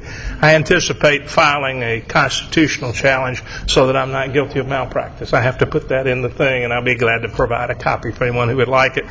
And secondarily, we have discussed with staff whether conditions 2, 13, and 26, staff, if I'm correct on those, actually apply now, and I may address those. Both of those we'll be addressing within the next week to 10 days. Those are the only changes. So we're not anticipating any changes to the substance? No. Okay. I've got to file the letter, and I'll address those three. Thank you, sir. Okay, thank you. Thanks. Anyone else wish to speak?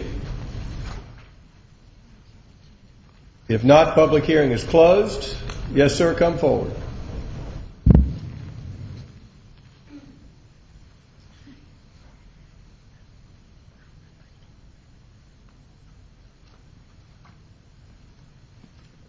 Evening, I'm Joe Baxter, 420 Allenbrook Court, Roswell. I'm speaking as an individual, not on behalf of anybody else. Although I have spoken with some of my neighbors. I, for one, would prefer to see the council move forward on the decision up or down and pass on the deferral this evening. The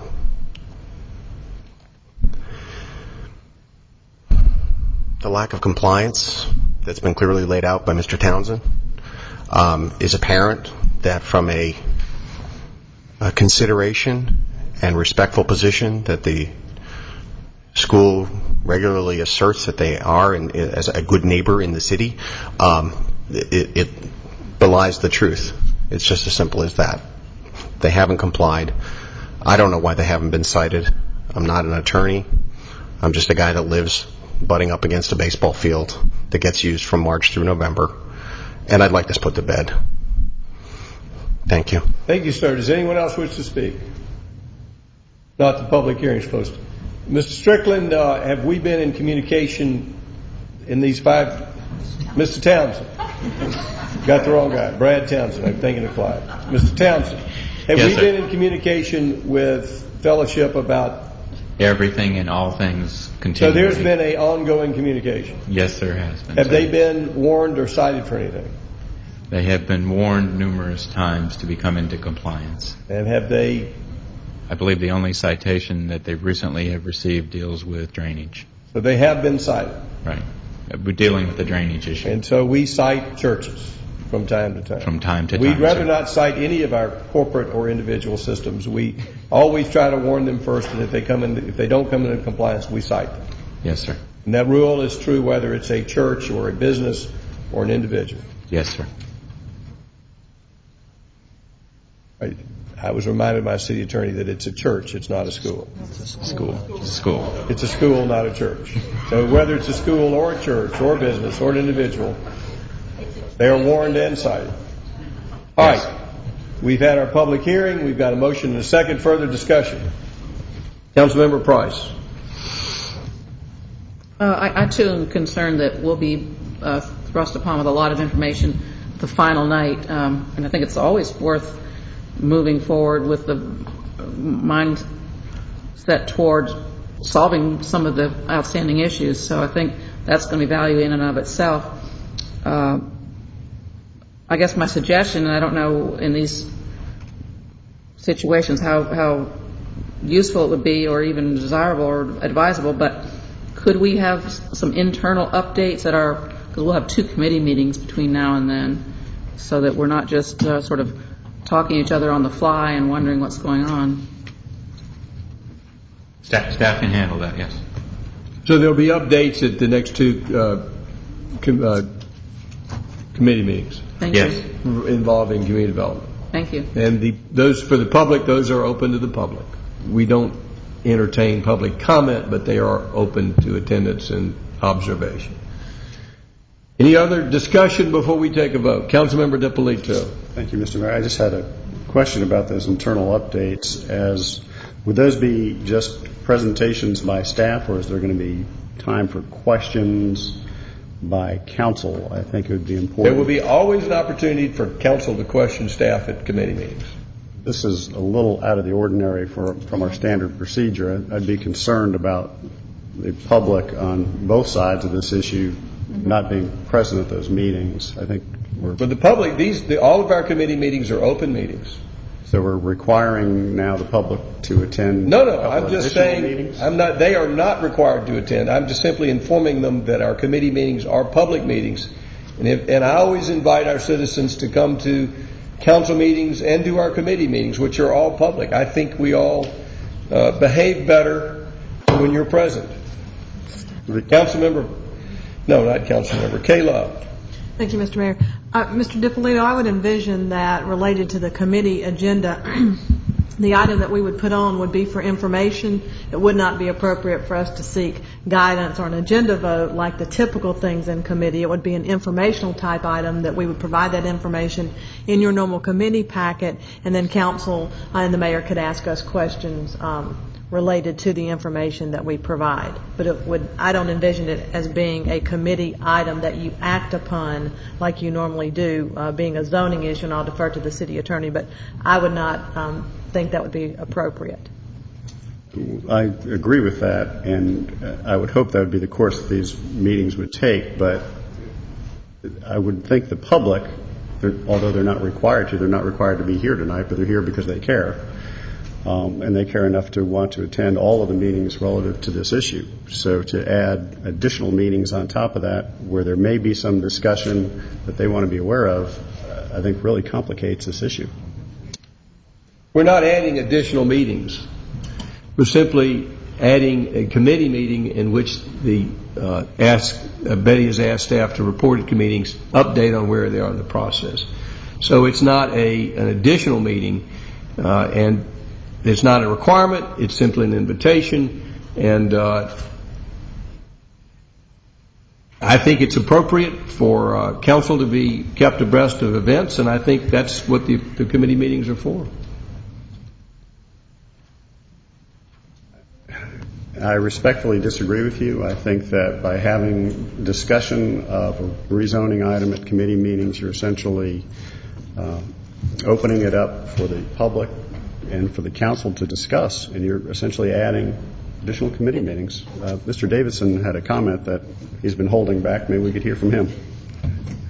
Well, like Kay said, I envision it being staff providing you any information that they receive, and that is it. The information that they receive is always open to the public, so that is a public record, and the public is free to get that same information.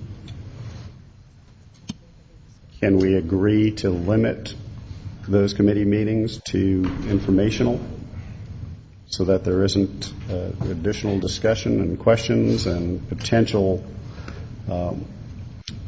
comments from council that the community doesn't need to be concerned about missing? Kay presides. I, for one, believe anytime there's a committee meeting, it's an opportunity for council to ask questions. And I don't believe in limiting questions. Councilmember Diamond, you had a comment? It seems like when we've had like this request for deferral, the emails that I've seen from staff have included neighbors and fellowship and tried to keep everybody aware of the process. So I would hope that would continue in whatever information we get. Maybe that all goes in email form at the same way it's been doing throughout this process. Staff will continue that process, yes. Councilmember Eichelhardt. Good move, because I was going to suggest that as well, because I agree with Councilman DiPolito that, yes, people aren't required to be here, but as we've seen over the last several months, you've got meetings to go to over the last several years. I'd hate to add meetings over the next several weeks as we go through that. So whatever information can be given to be dispersed amongst all, I think would be the best. I'd prefer not to defer myself, but I think our practice is to grant a request from the applicant. So I think we're trying to make it what's best for everyone in the situation. So again, I'd prefer to decide tonight, but given all the factors, July seems to be the best, so I do support it. Further discussion before we take a vote. Councilmember DiPolito. I just wanted to address the comment that Mr. Rollator made. He did comment that he hoped all parties would get together and discuss this. And I have volunteered in the past, and I'll volunteer again tonight, to sit down with the neighborhoods and with fellowship staff and the appropriate people and help have a meeting where we can all sit down and have a discussion and see if there's some way for these folks to get together, if that is appropriate, Mr. Davidson.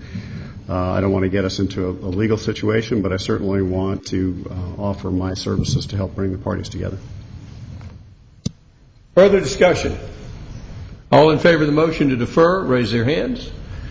That's unanimous. That's deferred until July. The next item is RZ 1101, text amendment for side code changes to allow additional ground signage and wall signage for properties with 1,200 feet of road frontage in C3 zoning district. First reading. This was deferred at the April 11th meeting to today. Mr. Townsend. Yes, this is a proposed text amendment to allow an additional ground sign and wall sign for multi-tenant centers in the C3 zoning districts, C3 zoning district with 1,200 feet of road frontage within the city limits. The deferral from the first reading of April 11th allowed staff to determine what types of properties or how many within the city would be apply this text amendment. There was approximately 6 or 7 pieces of property that would have the excess of 1,200 feet in which this would apply to. There was also discussion at the legal meeting dealing with other pieces of property that might be within 800 feet or such of this. There weren't that many additional ones that would, this would be able to apply. So it's within the council's discretion. The one change that was added at the Planning Commission level dealt with changing the 30%, 70% base sign area criteria. That was the one additional change that was actually done at the request of the Planning Commission. It's within council's discretion what they choose to do with this ordinance. We need to, Mr. Davidson, read the ordinance in the first reading. Thank you. This is an ordinance to amend the City of Roswell sign ordinance to allow additional ground signage and wall signage for multi-tenant centers in C3 zoning districts with 1,200 feet of road frontage within the city limits of Roswell, Georgia. Now, therefore, pursuant to their authority, the mayor and council adopt the following ordinance. Article 22 of the City of Roswell zoning ordinance, signs, section 22.18, maximum height, maximum size of setback requirements, and number allowances is amending 22.18C as follows, text of which is incorporated herein by reference. Table 22.182, ground signs in non-residential zoning districts, and Table 22.183, wall signs in all districts are amended as follows. Text again, of which is incorporated herein by reference, and if approved, this will be the first reading. Do we have a motion? Councilmember Price. Move to approve. Motion to approve by Councilmember Price. Is there a second? Fails for lack of a second. Yes, okay. There's Can I a second it motion. for Do we discussion? second for discussion? We have a second by Councilmember Diamond. All right, this time does the council have any questions or any discussion? Councilmember DiPolito. Thank you, Mr. Mayor. I have a comment on table 22.18. It says maximum size of sign. I believe we wanted to say 128 square feet per wall per sign, not 128 signs per wall. That was a typographic error, I assume. With respect to the base, I still would like to understand if we're trying to do a 70%, 30%, are we trying to do architecture, or did you look into other ordinances to see how they treat that? Most other ordinances leave it silent. They control the sign area. They don't try to determine how much base a sign would have. They control it by the height, and then they control square footage. Most of them leave the base truly silent. So if we wanted to go to a percentage, that would be more consistent with other ordinances that you've seen? I don't think other ordinances even control it. They don't control the base. They don't control the percentage, they just control the copy sign area. They just control the sign area and the size of the sign area as the height, as well as the height. And that the base is whatever it ends up being. And is there any discussion about an architectural treatment around the sign? Not really. Not really. Okay, the other question I had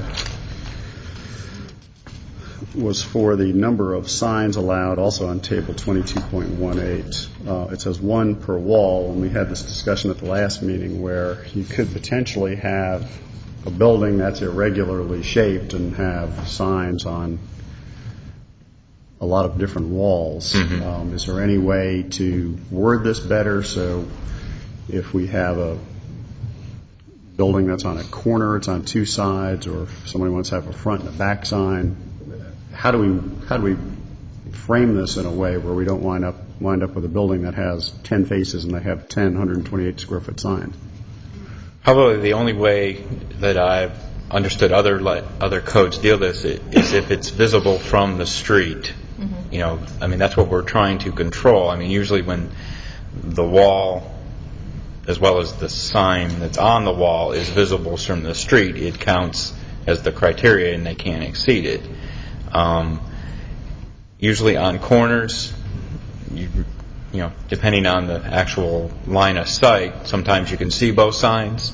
When you're driving down the corner, you can see the corner and you can see the two signs.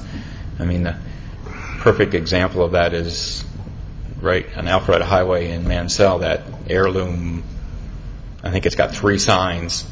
And I drove in the first day and said, how did that get 3 signs? But it's 3 different walls, and that's, you know, what it would happen. I mean, so we really didn't have anything that controlled it. They had 3 walls, and the signage is there. And I'll defer to the legal department as to how we change the language. Mr. DiPolito, we have 2 choices. We could pass this for a first reading if you think there's something here to work with, and work this out at a work session or a committee meeting. Maybe if you had some specific questions you could get with staff. I'm just suggesting that's one option to having this in-depth discussion of the details tonight. And I'm fine with that. I have brought up these issues before, and it seems like we're not making a whole lot of progress. So if we want to talk about it at committee, or we can talk, you can call me and we can talk during the week. I'd be happy to do that. We can and I'd also suggest get in touch with Councilmember Price as the liaison. Absolutely. Councilmember Wynn. Thank you, Mr. Mayor. Mr. Townsend, I think one of the things that we had discussed is the 1,200 linear feet to 800 linear feet, and I think what we showed is like there was maybe 3 more parcels that might be part of this. Yeah. So if Councilmember Price doesn't mind, maybe to do an amendment change to maybe 800 linear feet instead of 1,200, if we're only adding maybe 3 more parcels. Because I know that's something that we had discussed, but it's just just open for discussion. Other Councilman Orleans. Just wanted to follow up on what Councilman DiPolito was talking about. We were both on the same wavelength. Maybe we could even say something like facing a street or parallel to a street as well, something along those lines to avoid the in and out curvatures of walls being counted. I don't know, just a thought. Okay. Other comments? Councilmember Diamond. I was going the same direction with the 800 square feet, so I would be in support of adding that as the minimum. Linear feet, sorry. Councilmember Price. I think that was one of the reasons we deferred last month for a examination of other smaller parcels. Do you have any final numbers on any that are at 900 or 800? Probably the 800, as I mentioned, the 1,200 probably has a half a dozen. If you lower it down to 800, you're probably going to pick up a dozen. Less than that, I mean, it's probably going to be between 10 and 12 linear frontages of property in the zoning districts. Councilmember Orleans. I guess I have a question. Originally got into this for the large partials, so maybe Councilmember Nguyen can throw out why they're thinking of moving from 12 to 800, because I think the original reason we got into this was just for the larger partials to have a little more signage because of how big they are. So I don't know what the 12 to the 800 is trying to do. Well, I think it's what Councilmember Price said. That was one of the deferrals, was because we thought maybe that the 1,200 linear feet was too restrictive. I just threw it out for discussion purposes to see what the other council members thought about going down to 800 linear feet to add. And I thought, Brad, it was like 3 or 4. 3 or 4. Yeah, because when we looked at the map, you showed, I think, Councilmember Diamond and me about 3 or 4. Okay. If it's a dozen, I might have to rethink that. I thought it was like 3 or 4. Thank you. Councilmember Eichelhardt. Thank you, Mr. Mayor. I agree that because originally we were talking, this whole thing would apply to maybe 1 or 2 places in the city, and if we're now talking a couple of dozen, I oppose the entire thing. If that's the case, so I have a real problem with us now creating a situation where everybody can have tons of new signs. We want to help folks, but I think we've got to be careful what we're doing if that's the case. So I'd be curious what those numbers are. Right now, the motion with the provisional second was for 1,200 square feet, 1,200 feet of road frontage. That's what the motion reads. Councilmember Price. Just a question on second reading. How much can we vary from the current reading and still be an acceptable second reading? Pretty damn much. Whatever we want. Pretty. I don't think we can throw fellowship in here and pass it. My understanding, as long as you don't change something in the title, we do have the 1,200 foot dimension in the title. You would probably have to nail that down, because that usually is how we do the advertising for these text amendments, is whatever is in the title is what the text will entail. We can't raise my salary as much as I'd like it to, but we can mess with that. I just thought you wanted a car rack or bike rack on your limo. I have to get the limo first. I'm still looking for the limo. All right, we have a motion and a second. I assume we're going to be discussing this at committee. May I amend my own motion? Sure, you can, if you get a second. I'm assuming that in the final analysis we could go back up, but probably not lower. No, you can go up and down. But I'm thinking of putting it. You barely got a second. You don't push your luck. Well, I'm just thinking 1,000 is a nice round number. If you'd like to make an amendment, you can. Any takers for 1,000? I think you got the same number of parcels with 1,000 and 1,200. It's just a nice round number. I guess not.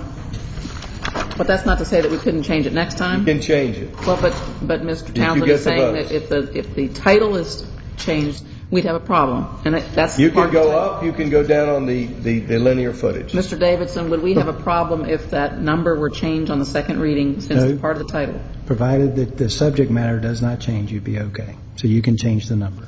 Later. Yes, you can. Thank you. Can we have a precise, as much as we can be precise, report of how many numbers would be, how many parcels would be I'll give you a breakdown, 800, 900, 1,100, at the next committee 1,300. meeting? Yes. Great, thank you.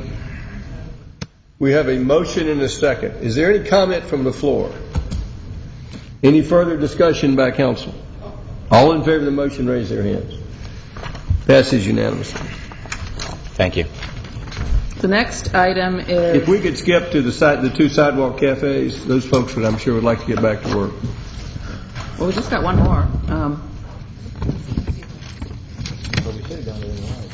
Okay, what number would you like me to do? 10. 10. No, 11. Skip to 11. Okay, we're skipping number 10. Skipping number 10? For now. We're going to number 11, SC11-01, Sidewalk Cafe License, 928 Canton Street, Pastis Restaurant and Bar, Phase 2, including a request to fill in on-street parking spaces. Mr. Townsend. Yes, this is a sidewalk cafe application for Pastis at 928 Canton Street. This is the visualization of the current building, the south side, and then the Canton Street location. The original approval for 5 tables was approved on March 14th. There was then a Phase 2 application that included closing in 2 parking spaces. This is the current light and the infamous tree that is right next to the building and sidewalk that was the prior discussion at committee. You can see these would be the 2 spaces that would be filled in. This is the revised space. How many spaces would be left? The way it was designated at committee, there would be 2 full parking spaces left. That means they would fill in 2 full ones and a half of the third parking space. But What's on the screen is not exactly No, correct. it's not. That was just what was at committee. So what's being conditioned is they fill in the 3 southern spaces in front, replace the tree at the northern end, allows for a variance in the reduction of the parking spaces in size that needs to be restriped in the parking lot. Parking signs put up for retail. They have then 30 days to submit for permits, and the post and change need to be approved by HPC. I would like to just clarify in item 1, 3 southernmost spaces may be filled in, provided there are, a minimum of 2 spaces are left. Correct. That was the intent of that. And so we can just add that language. Okay. All right, questions? Councilmember DiPolito. Thank you, Mr. Mayor. Similarly, I'd like to identify the spaces, 45-minute time limit spaces. It says there's 6 marked on the site plan, but this says 5. Minimum of 5. Okay, thank you. But if we could identify a minimum of 5 along Canton Street, so those don't get tucked into the back corner at a later date.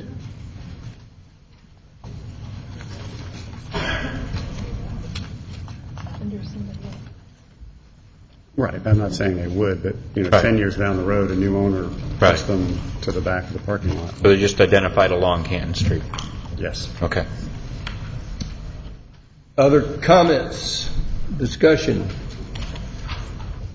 Do we have a motion? Motion?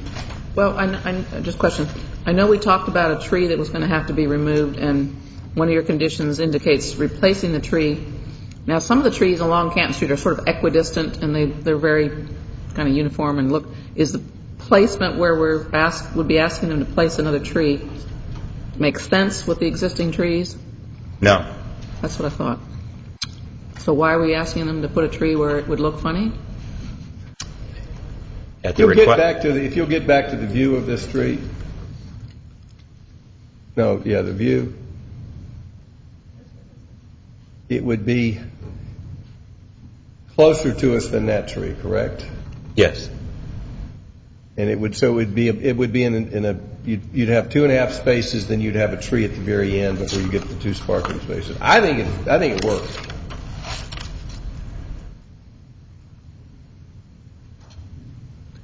Are we saying the tree's going to be moved out into the fill-in? Yes, that's what we're talking about. Where there's a little half space that bumps out. And that will be the tree. At that end, between the parking spaces and the sidewalk, there would be a tree.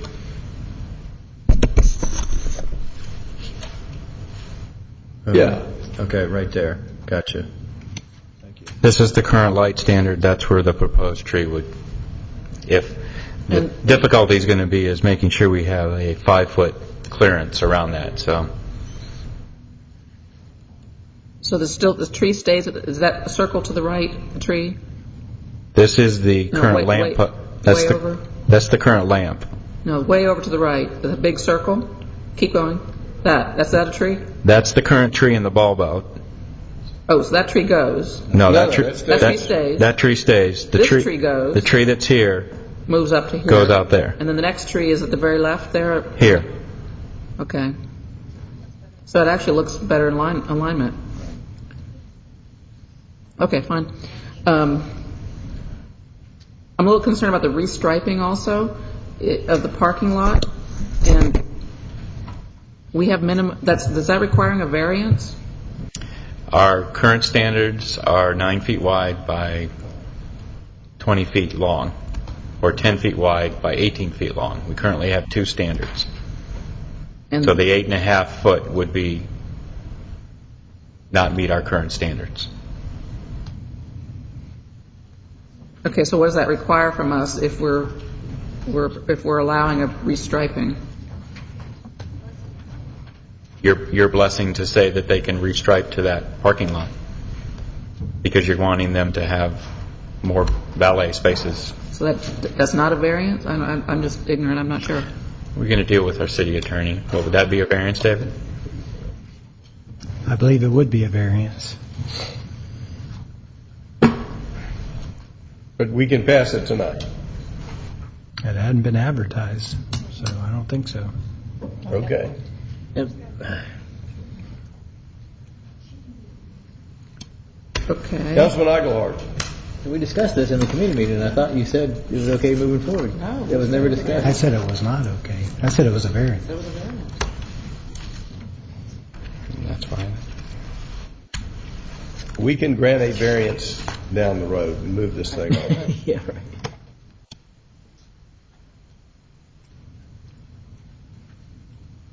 We can get past this, folks. We can apply for the variance and grant the variance. Yeah. Councilman Orleans? No. Councilmember Price? And the condition that construction must be complete within 30 days, is there any reason for that, otherwise being null and void? The reason for that is to get it moving. I just know 30 days, especially when you got to go through city permitting, is a real short period of time. I mean, they've got the desire to do it. They came to us wanting to do it, so I don't know why we would turn around and say you have to do it within a certain time frame. I mean, I'm trying to figure out if there's a good reason for that. You could strike that part of the sentence. Okay. And my other question, that number 6 that was added on, I thought that was part of phase 1. I thought we already dealt with that. We just standardize and put that in to make sure that HPC does have authority to approve the change and barriers if there is any change, additional, any request to change it. Okay. All right. Ready for a motion, anybody? We're ready for a motion. Okay, I move that we approve SC 1101 with the staff recommendations modified such that 1 has, in addition to what is written on page 2 in our packet, to to two spaces remain, that item number 4 be stricken and the second sentence in item number 5 be stricken. So what are we striking? We're striking the entire thing about the parking lot being restriped, because apparently we have to deal with that separately. I think it needs to stay in there. You need to say it needs to be restriped, subject to the city granting a variance. All right, I'll accept that wording, and the second sentence, though, of number 5, not to limit them to a construction completion date. All right. We have a motion. Do we have a second? Second. Motion by Councilmember Price, second by Councilmember Diamond. Does anyone in the audience have any questions or comments?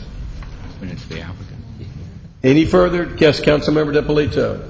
Thank you, Mr. Mayor. I was wondering if Councilmember Price would consider a couple amendments, one of which I had mentioned earlier about the 45-minute time limit parking to be adjacent to Canton Street. Is that acceptable, Councilmember Price?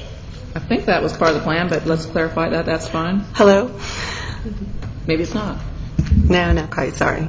Hi, my name is Carla Dent. Hold on. Let's first find out what the council's position is, and then we'll hear from you. Sorry about that. You may have to get them to change it after they do this. Okay. But I'm herding cats here. Give me So right now we have a council member accepts it. Who made the second? You accept that change? All right. So that change is made. What's the second change? The second is to have some sort of a time on the for construction, but I agree 30 days is way too short, whether we make it 6 months or a year. A year would be fine, just so it just doesn't go on forever without it not being built. All right, why don't we just make it 6 months? 6 months okay, Councilmember Price? I accept that. Councilmember Diamond? 6 months. All right, Councilmember Wynn. Mr. Townsend, I'm assuming that once we approve this, if we approve this, that Prestige still has to go back to HPC? Because didn't they say 3, whatever? We actually reducing the number of parking spaces. So this is really on subject of the approval of HPC, if we approve this tonight? Yes, because it doesn't conform with what they had approved, dealing with where the awning would be located. Where the awning would, not so much the filling of the spaces as the placement of the awning. Right. And we're not getting into the placement of the awning, we're just getting into the filling of the parking places and that type of thing. Yes. But they still have to go to HPC. We are also allowing them to put posts that would support the awning in the right-of-way. Do we have to, no, that won't have to be any part of the conditions, am I correct? No. That's Okay, thank you. All right. We have a motion and a second. Any further discussion before I open it up for public comment? All right. We'll hear from the applicant and anybody else. Estes. Hi, my name is Carla Dent. I'm the owner of Pastis. After the original change with the movement of the tree, I did go back and sit down with the engineers and the architects and the people that I was working on with this project, and I'm going to make a change. One big difference, the tree actually was being removed in order to put the awning on. That had actually nothing to do with the filling in the spaces. And unfortunately, the cost of digging that tree up and moving it is so insurmountable that I'm going to remove putting the awning. So I won't be putting an awning and actually won't be moving the tree because I just won't be able to, at this point, afford both of those. I've gotten costs anywhere in the neighborhood of $10,000 plus to keep that tree alive and actually move it over. And that's almost more than half the price. I don't think we were asking you to move the tree. Okay. We're talking about replanting a new tree. Okay, well, that's where I guess I was getting confused because... We understand moving that tree is very expensive. Yes. I don't think that was the request. It was a new tree, plant a new tree. All right. I guess if I could get clarification on exactly, because I want to make sure that, what I'm going to be asked to do, I could actually afford to do as well. That's the only... Do we have anybody who would venture a guess? Councilmember Wynn. Mr. Mayor, Councilmember DiPolito. I think item number 2 is pretty clear if you read it up on the screen up above. Okay. It explains it's replaced with a new tree. Okay, I didn't realize it was with the new. Okay, tree. all right. Okay. Because I was like, wow, that's like crazy. Okay. Then I guess the big difference now, I just have to go back to HPC, because the reason we're moving the tree is to put the awning, and they didn't approve the original awning because it was too short in the phase of the building. They're the ones that wanted the 3.5 spaces. So What you would be getting tonight is approval of your parking spaces. Awning has not been, you would have permission to put posts in the street, but where they are and the extent, all will be HPC. I agree, but I guess my concern is if I get into a disagreement with them where they don't want me to do it short, could I then go back and say, okay, then not do the awning? Because the awning seems to be the one thing that That's between you and the HPC. We're not Okay. requiring the awning. But if I don't have to do the awning, then I wouldn't want to move the tree. Does that make sense? Do you see what I'm I saying? think if this Okay. council approves it as is, you're going to have to move the tree. Okay. Not move the tree, you're going to have to replace the tree. Okay, even if I didn't, Modify my motion if you'd like. I'm sorry? May I modify my motion? Yes. For condition number 2, the existing tree shall be replaced with a new one placed at the northern end of the expanded sidewalk should an awning be utilized requiring that.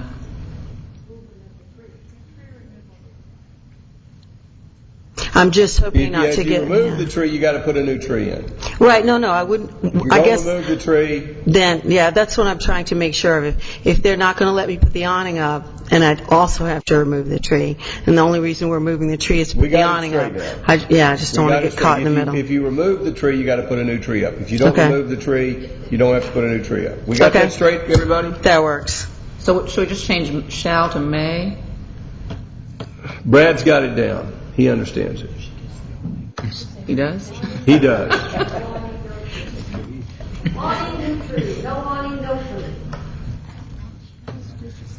Okay. Yeah, but 7 years from now, we don't want to be arguing and saying somebody didn't get a citation because they didn't do what they were supposed to do. You either have it, if the tree is removed, you've got to put, whether an awning goes up or not. If you No remove problem. the tree, you got to Okay. put it up. Okay. Anyone else from the public wish to comment? I have a hand up. Quick question. We are just so fortunate. I know you are really lucky, actually. Thank you very much, Jerry. All citizens should be as interested and active and have as good a memory as I do. Absolutely. I don't just show up when it involves my piece of property.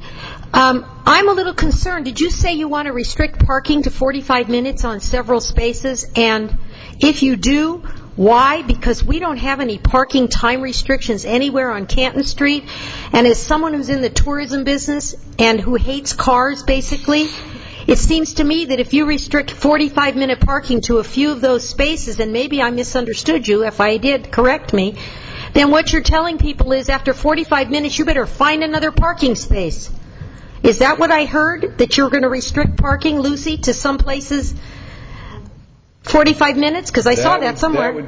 These parking spaces are in the existing parking lot. Brad, you want to show where they're... Next to Pastis? Show Mrs. Russell where this 45-minute parking would be limited. Because Just we so don't you have can any other appreciate- time restrictions in the city of Roswell. I understand. I just want you to understand where they're going to be, and then we'll continue the discussion. Well, I just think that that's kind of weird, wherever they are. Ms. Diamond? But let's first show where these are so we all know I'm where waiting. they are.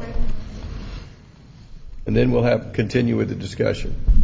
The only place we have restricted parking right now is a Mimosa in front of the churches where they've decided that they don't want anybody parking except their senior citizens on on-street parking.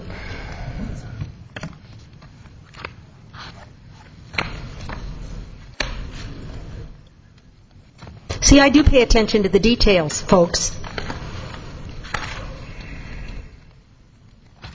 I don't think we should have any time restrictions anywhere unless they're paying to park, and then they pay the time limit to park. Where are they, Mr. Townsend?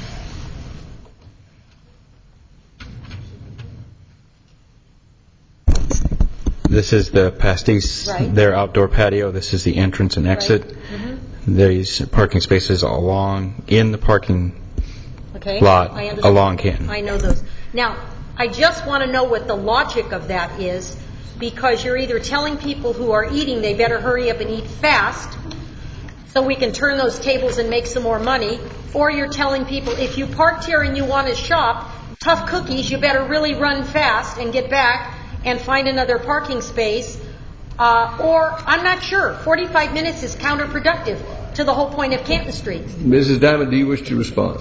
I'd like to give you my understanding of why I Thanks, supported because that it. makes no sense to me, Lucy. The concern was we're taking parking spots away from where people would come and potentially pick things up from the stores, and we're potentially hurting the stores that are along that Right. track.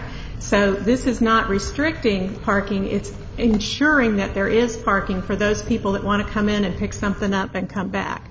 They're certainly welcome to park wherever they want for the rest of the time, but this is a guaranteed spot. If you want to come in, pick something up and carry something heavy or something Right, that you I have the understand. closest place possible, and you're kind of guaranteed that's an option. Okay, so if that's the case, then who's going to enforce that?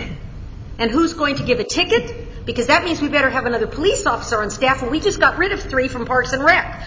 So, for the budget, because I sat here through the whole budget and listened, and if you can't even get people to enforce crossing in crosswalks on Canton Street where it says pedestrian crosswalk, how are you going to enforce a 45-minute parking? That's just a waste of time, folks.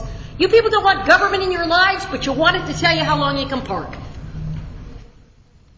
Thank you, Ms. Russell. Does anyone else wish to comment? Any additional comments from the floor? We have a motion and a second. And Mr. Townsend, could you You think so? cover what you understand that motion and second to be? All right.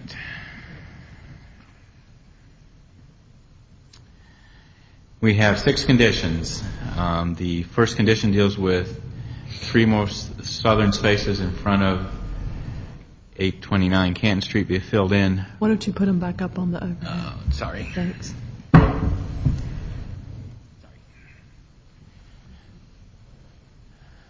Condition number 1 deals with the filling in 3 southernmost spaces and 2 spaces. We're going to amend that so 2 spaces remain. Okay. Condition number 2, the existing tree may be replaced with a new tree placed at the northern end of the expanded sidewalks should an awning be... Let's phrase it this way, because it's not dependent upon the awning as much as the tree. Say, if the existing tree is removed, a new tree shall be placed at the northern end of the expanded sidewalk. Okay. And then it's not tied to the awning. If it's removed for any reason, they got to put a new tree up. Whenever they do that. What's that? Whenever that occurs, if it occurs. Right. I believe condition number 3 can't be handled tonight because it has not been advertised. Okay. Is that the understanding? So 3 comes out. Right. Was 4 amended? Or the variance also. Parking lot shall be restriped for the purpose of adding parking spaces, a minimum of 5, which must be noticed. Parking for retail, 45-minute time limit. Right. Adjacent to Canton Street. Adjacent parking lot, parking spaces adjacent to Canton Street, 5. I thought that was a variance.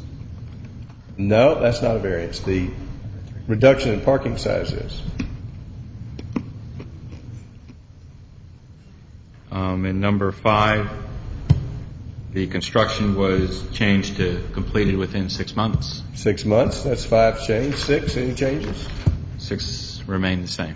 All right, we have a motion and a second. Does the council understand the motion and the second? Councilmember Price. You're saying number 4 is not a variance? I believe it is because it's allowing additional parking spaces because the spaces are made smaller. No, we didn't do that. Doesn't say that. What number 4 is requiring is the restriping of the parking lot. They will have to meet the standard size unless we grant a variance. Grants the variance. It's going to be restriped so we know that we have the 5 spaces in the sign along Canton Street to identify the retail. If we grant a variance, they can be smaller. But right now, we haven't granted it yet. All right. So they're going to be restriped in the current size. All right, fine. All All right, we have a motion and a second. Any questions? Any further discussion? Do you anything to add? I think I'm clear. Well, second sentence, number 5. Second sentence of number 5 was 6 months. 6 months. All right. No question. Any questions? Any further discussion? All in favor of the motion, raise their hands. Passes unanimously. The next item is... And before we leave, I would encourage us to look at minimum parking sizes on this and other properties, because we need to, as we're becoming more and more traffic requirements, we're going to have to learn how to park a little better. This is the second sidewalk cafe license dealing with Zest at 957. This is the location. They currently have approval for outdoor tables and chairs. What was first requested was to close in one parking space. The second request was to close in the space to the north, leaving one space open. This would be the layout of the sidewalk cafe location. The final request that we have is to include all 3 parking spaces in front of the area. The discussion was that they would be reimbursed if one of the adjacent properties became a wanted sidewalk cafe location at the owner's expense. Those are the... How does that read? I'm interested about this reimbursement. Which one is that? Number 2, the applicant shall submit a cost estimate for the work and must be acceptable to the city. The city will reimburse for the portion of sidewalk expansion cost for the applicant at the time of which 2 adjacent property owners are approved for their sidewalk cafe license. It can be rewritten in any manner that you see appropriate, because it looks like David has a puzzled face. Does that work? David, have you got some better language? I like, rather than reimbursement, we're not reimbursing it. We're going to require a contribution from the adjacent property owners to pay for that, proportionate cost of the sidewalk. Right. And the city's going to have to agree, makes the decision what that proportionate cost is. Right.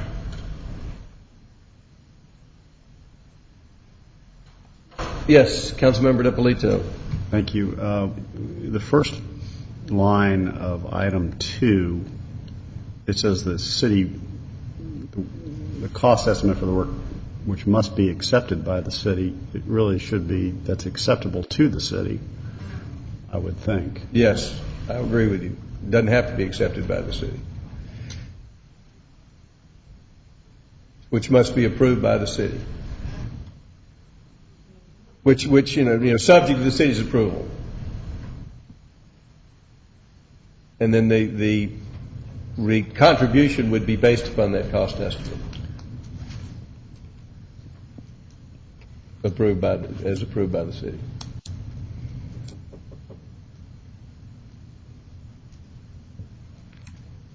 Councilmember Price. I think I would modify one word there. Reimbursement for a portion of the sidewalk expansion cost to the applicant. Is that not what we're doing? Or have I misunderstood it? Read it again. What are you saying? Second sentence in number 2, the city will require reimbursement for a portion of the sidewalk expansion costs to the applicant. I mean, that's a direct. By the adjacent property owner to the applicant. Right. And again, in number 4, we've limited the time frame. I don't know if we want to be consistent with the previous one. 6 months. This has 6 months. Well, it's got 2 different things. 30 days, yes, 6 months. Good point. 6 months for both of them? Plans submitted within 6 months and construction within 6 months of, approval of the plans.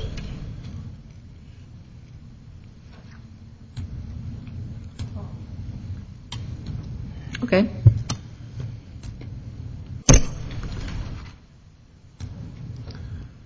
This has a lot more involved because I understand there's some drainage issues. Yes. There's a catch basin right there that needs to be dealt with. It has to go through the city process. Right. Do you have is that a motion? Well, the motion would be for approval with the incorporation of staff recommendations. Number 2, modify the words "must be accepted by the city" instead of "accepted by." And change "for the applicant" to the applicant. Under number 4, change the 30 days to 6 months. Everything else as reads. I think I understand it. Councilman Eichelhardt. Well, I was just going to say that I think the concern over time is not from the city side. I mean, we're causing you problems. You probably want to get this done as soon as possible. So I'm not sure time limits make a whole lot of sense. But if you think it works for 6 months, then he can't take longer than this. Okay. He can do it much quicker. Then second and move on. All right, further discussion. Anyone in the audience have any questions or comments? Does the applicant have any questions? Does the applicant understand this? Yes, sir. All right. Any further discussion by council? All in favor of the motion, raise their hands. Passes unanimously. Back to, does that complete sidewalks? Number 10 or number 13? 9. Oh, sorry, 9. We didn't do 9. We'll go back to 9. RZ11-03, text amendment, add for definition of a boutique hotel. Determine the zoning district where the boutique hotel will be permitted use and determine the parking requirement. Second reading. Mr. Townsend. Mr. Davidson, if you'd read the ordinance. Thank you. This is an ordinance to amend the City of Roswell zoning ordinance regarding the use of a boutique hotel, creating a definition of boutique hotel, including parking requirements, and allowing the use of a boutique hotel to be located as a permitted use in the City of Roswell zoning districts HR, OCMS, MPMUD, C1, and C3. If approved, this will be the second reading. Do we have Mr. Townsend, anything to add? Staff recommends approval. Do we have a motion? I move to approve. Motion to approve. Is there a second? Second by Councilman Diamond. Motion by Councilmember Price. Anyone in the audience have any questions or comments? Further discussion by council? All in favor of the motion? Passes unanimously. Number 13. I believe that's where we are now. 10. I'm sorry. RZ11-04, text amendment to allow sidewalk sandwich or curb type signs in the C2 zoning district. This is the first reading. Mr. Townsend. Mr. Davidson, if you'd read the ordinance first. Thank you. This is an ordinance to amend the City of Roswell zoning ordinance regarding Chapter 22 sign code dealing with sidewalk, sandwich, or curb type signs in the C2 zoning districts. If approved, this will be the first reading. This would allow for a 3-foot 6-inch sandwich sign in the C2 zoning district next to this property line behind the sidewalks. You have the C2 is pretty much within small. Historic. It's close to the historic. There's one section up on Crabapple and 92. I think that's the only other historic district area. I think I'm C2. Yes, you are. My corner's C2 in the historic district. I already had my sandwich in this. All right. Do we have a motion? Move to approve. Motion to approve by Councilmember Bryce. Do we have a second? Second by Councilmember DiPolito. Does anyone in the audience have any questions or comments? Yes, come forward, please.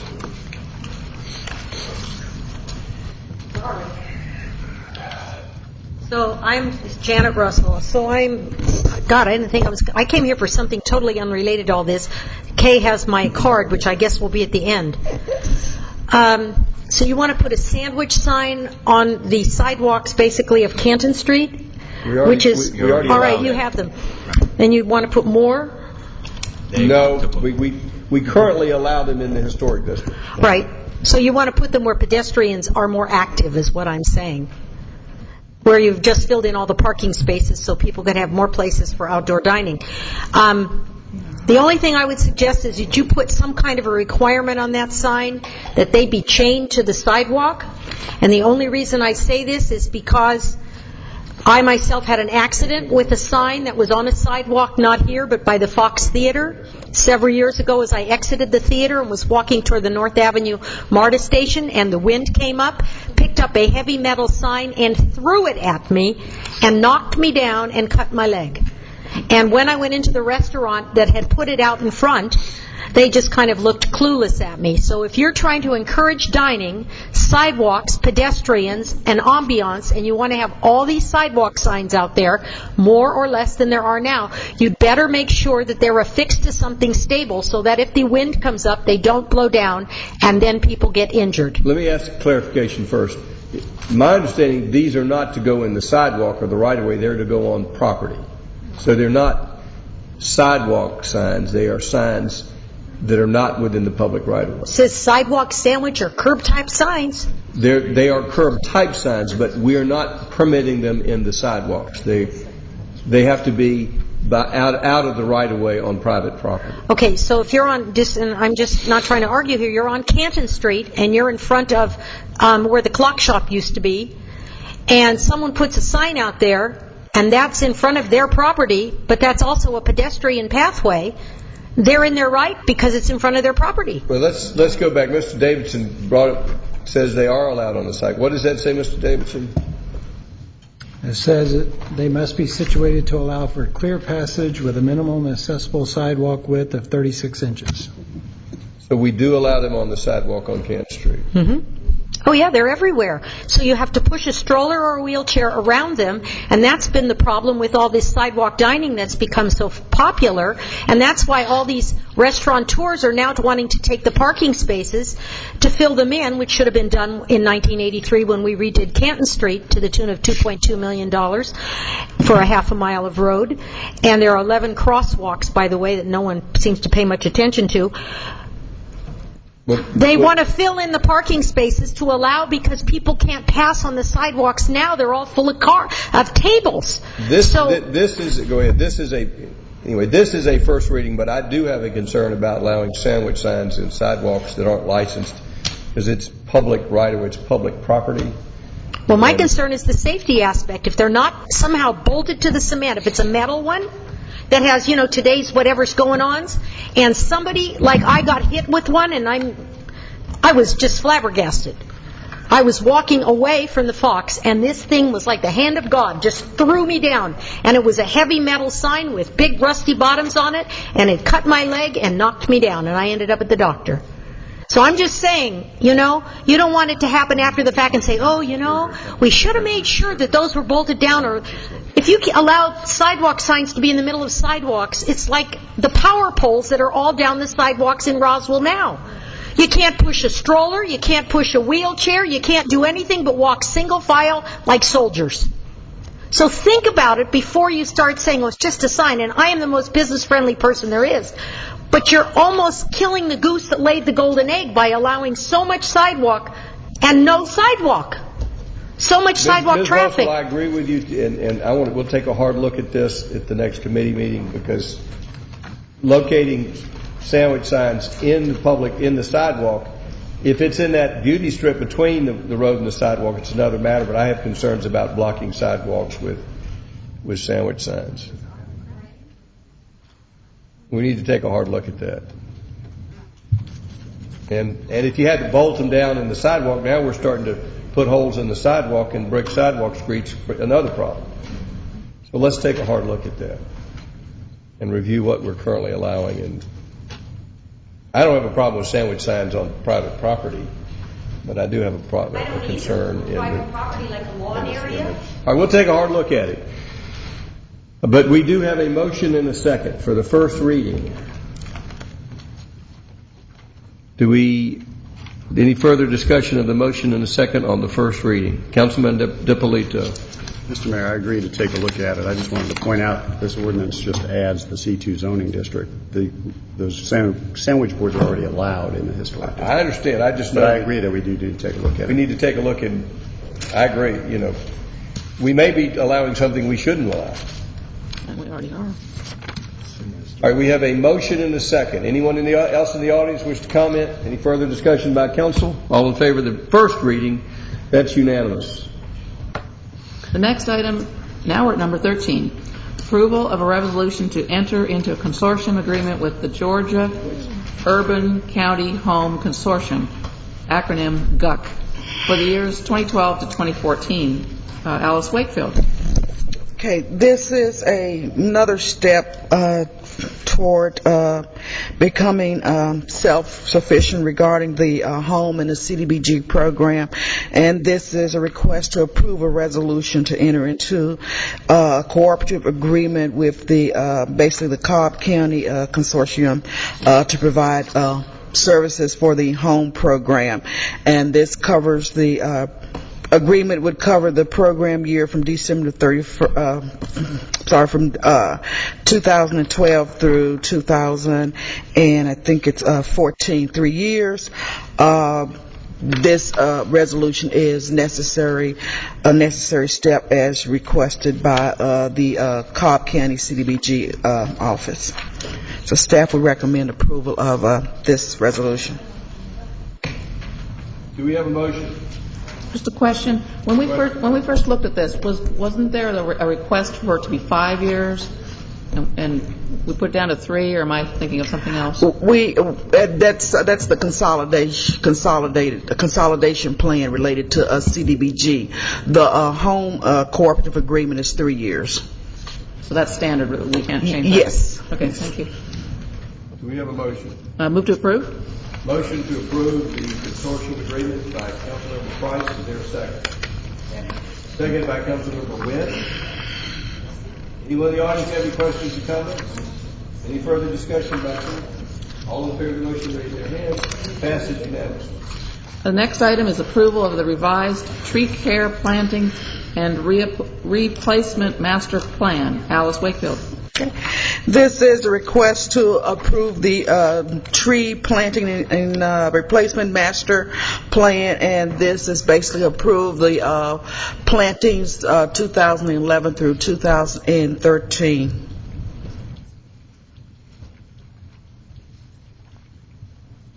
Do we have any questions? Councilmember Wynn. Thank you. Ms. Wakefield, when we're at committee, one of the questions I had was on number 28, Old Alabama, because we had approved a planting, I think it was 10 trees on Old Alabama, south of Holcomb Bridge. And the original listing had $20,000 plus, $20,000 plus. And Mr. Pittner, our arborist, said that's because the 10 trees were RDOT, but then he had another 20 trees to plant that needed to be planted. Well, my 20,000's gone. Can we add it back in there? There was two different pots. Okay. There was an RDOT pot for like $12.50, and then there was an arborist pot, I'm going to call it, for $20,000. Right. One was for 10 trees, one was for something like 30 trees. And for somehow the 20,000 got omitted. So if we can add that back in there to be in the 2011 plantings, I would appreciate it. Thank you. Councilman. Yes. Mrs. Love. Councilmember Wynn, that was brought as a second item and was approved in addition to, we have approved tree plantings before that aren't on the master plan. That item, when it came to committee, was separate, that separate $20,000. So it's not gone. But it was on the list, and it's not on this list. So I'm just trying to figure out how come it's on the original list, but it's not on this one that we're going to approve tonight. Because we approved it separately. And we can amend it if that makes it clear. No, I just want to make sure it's still there. If it's still there, then I'm fine. As long as it's still there, then we're all right. Okay, thank you. Other questions? Do we have a motion? Just one quick question. I just still want to make sure that those Willio Road trees are going to be taken care of. But that was not in this. That was in the other one. We got that one covered. Yes. Okay, thank you. Move to approve the tree planting replacement master plan 24 to 2013. Motion to approve by Councilmember Price. Is there a second? Second by Councilmember Orleans. Anyone in the audience have any questions or comments? Any further discussion by council? All in favor of the motion, raise their hands. Passes unanimously. Well, wait a minute. DiPolito win. Council passes unanimously. I didn't. You have to. Okay. Next item, please. The last item is approval for the mayor and/or city administrator to sign a contract with Ace Signs, Inc. for pedestrian kiosk signs in the amount of $33,357. Alice Wakefield. Okay, this is the second time is the charm. Hopefully, we're requesting approval of the contract with Ace Sign Inc. To install the 3 kiosk pedestrian sign. At the committee, there was a question regarding the rendering and what it would look like. What's shown before you is the rendering that was done by Mr. Lou Oliver, I think back early in 2009, and the next one is basically the rendering again, but showing basically what was approved in late 2009 by at committee to regarding for the smaller scale kiosk sign. Staff would recommend request approval of the contract so we can move forward and get these signs installed. Any questions for staff? Councilmember DiPolito. Thank you, Mr. Mayor. Ms. Wakefield, the rendering that we have shows a gold letter on this dark gray, which I thought was how we were going to put the logo at the top. And I don't know if we've had some change of heart there or change of design. No, it's just that, I got it here if I can find it. It's just that the renderings are not engineered, and so it is a little different. And we'll show you basically the engineered drawings and what it would look like, which shows the city logo at the top.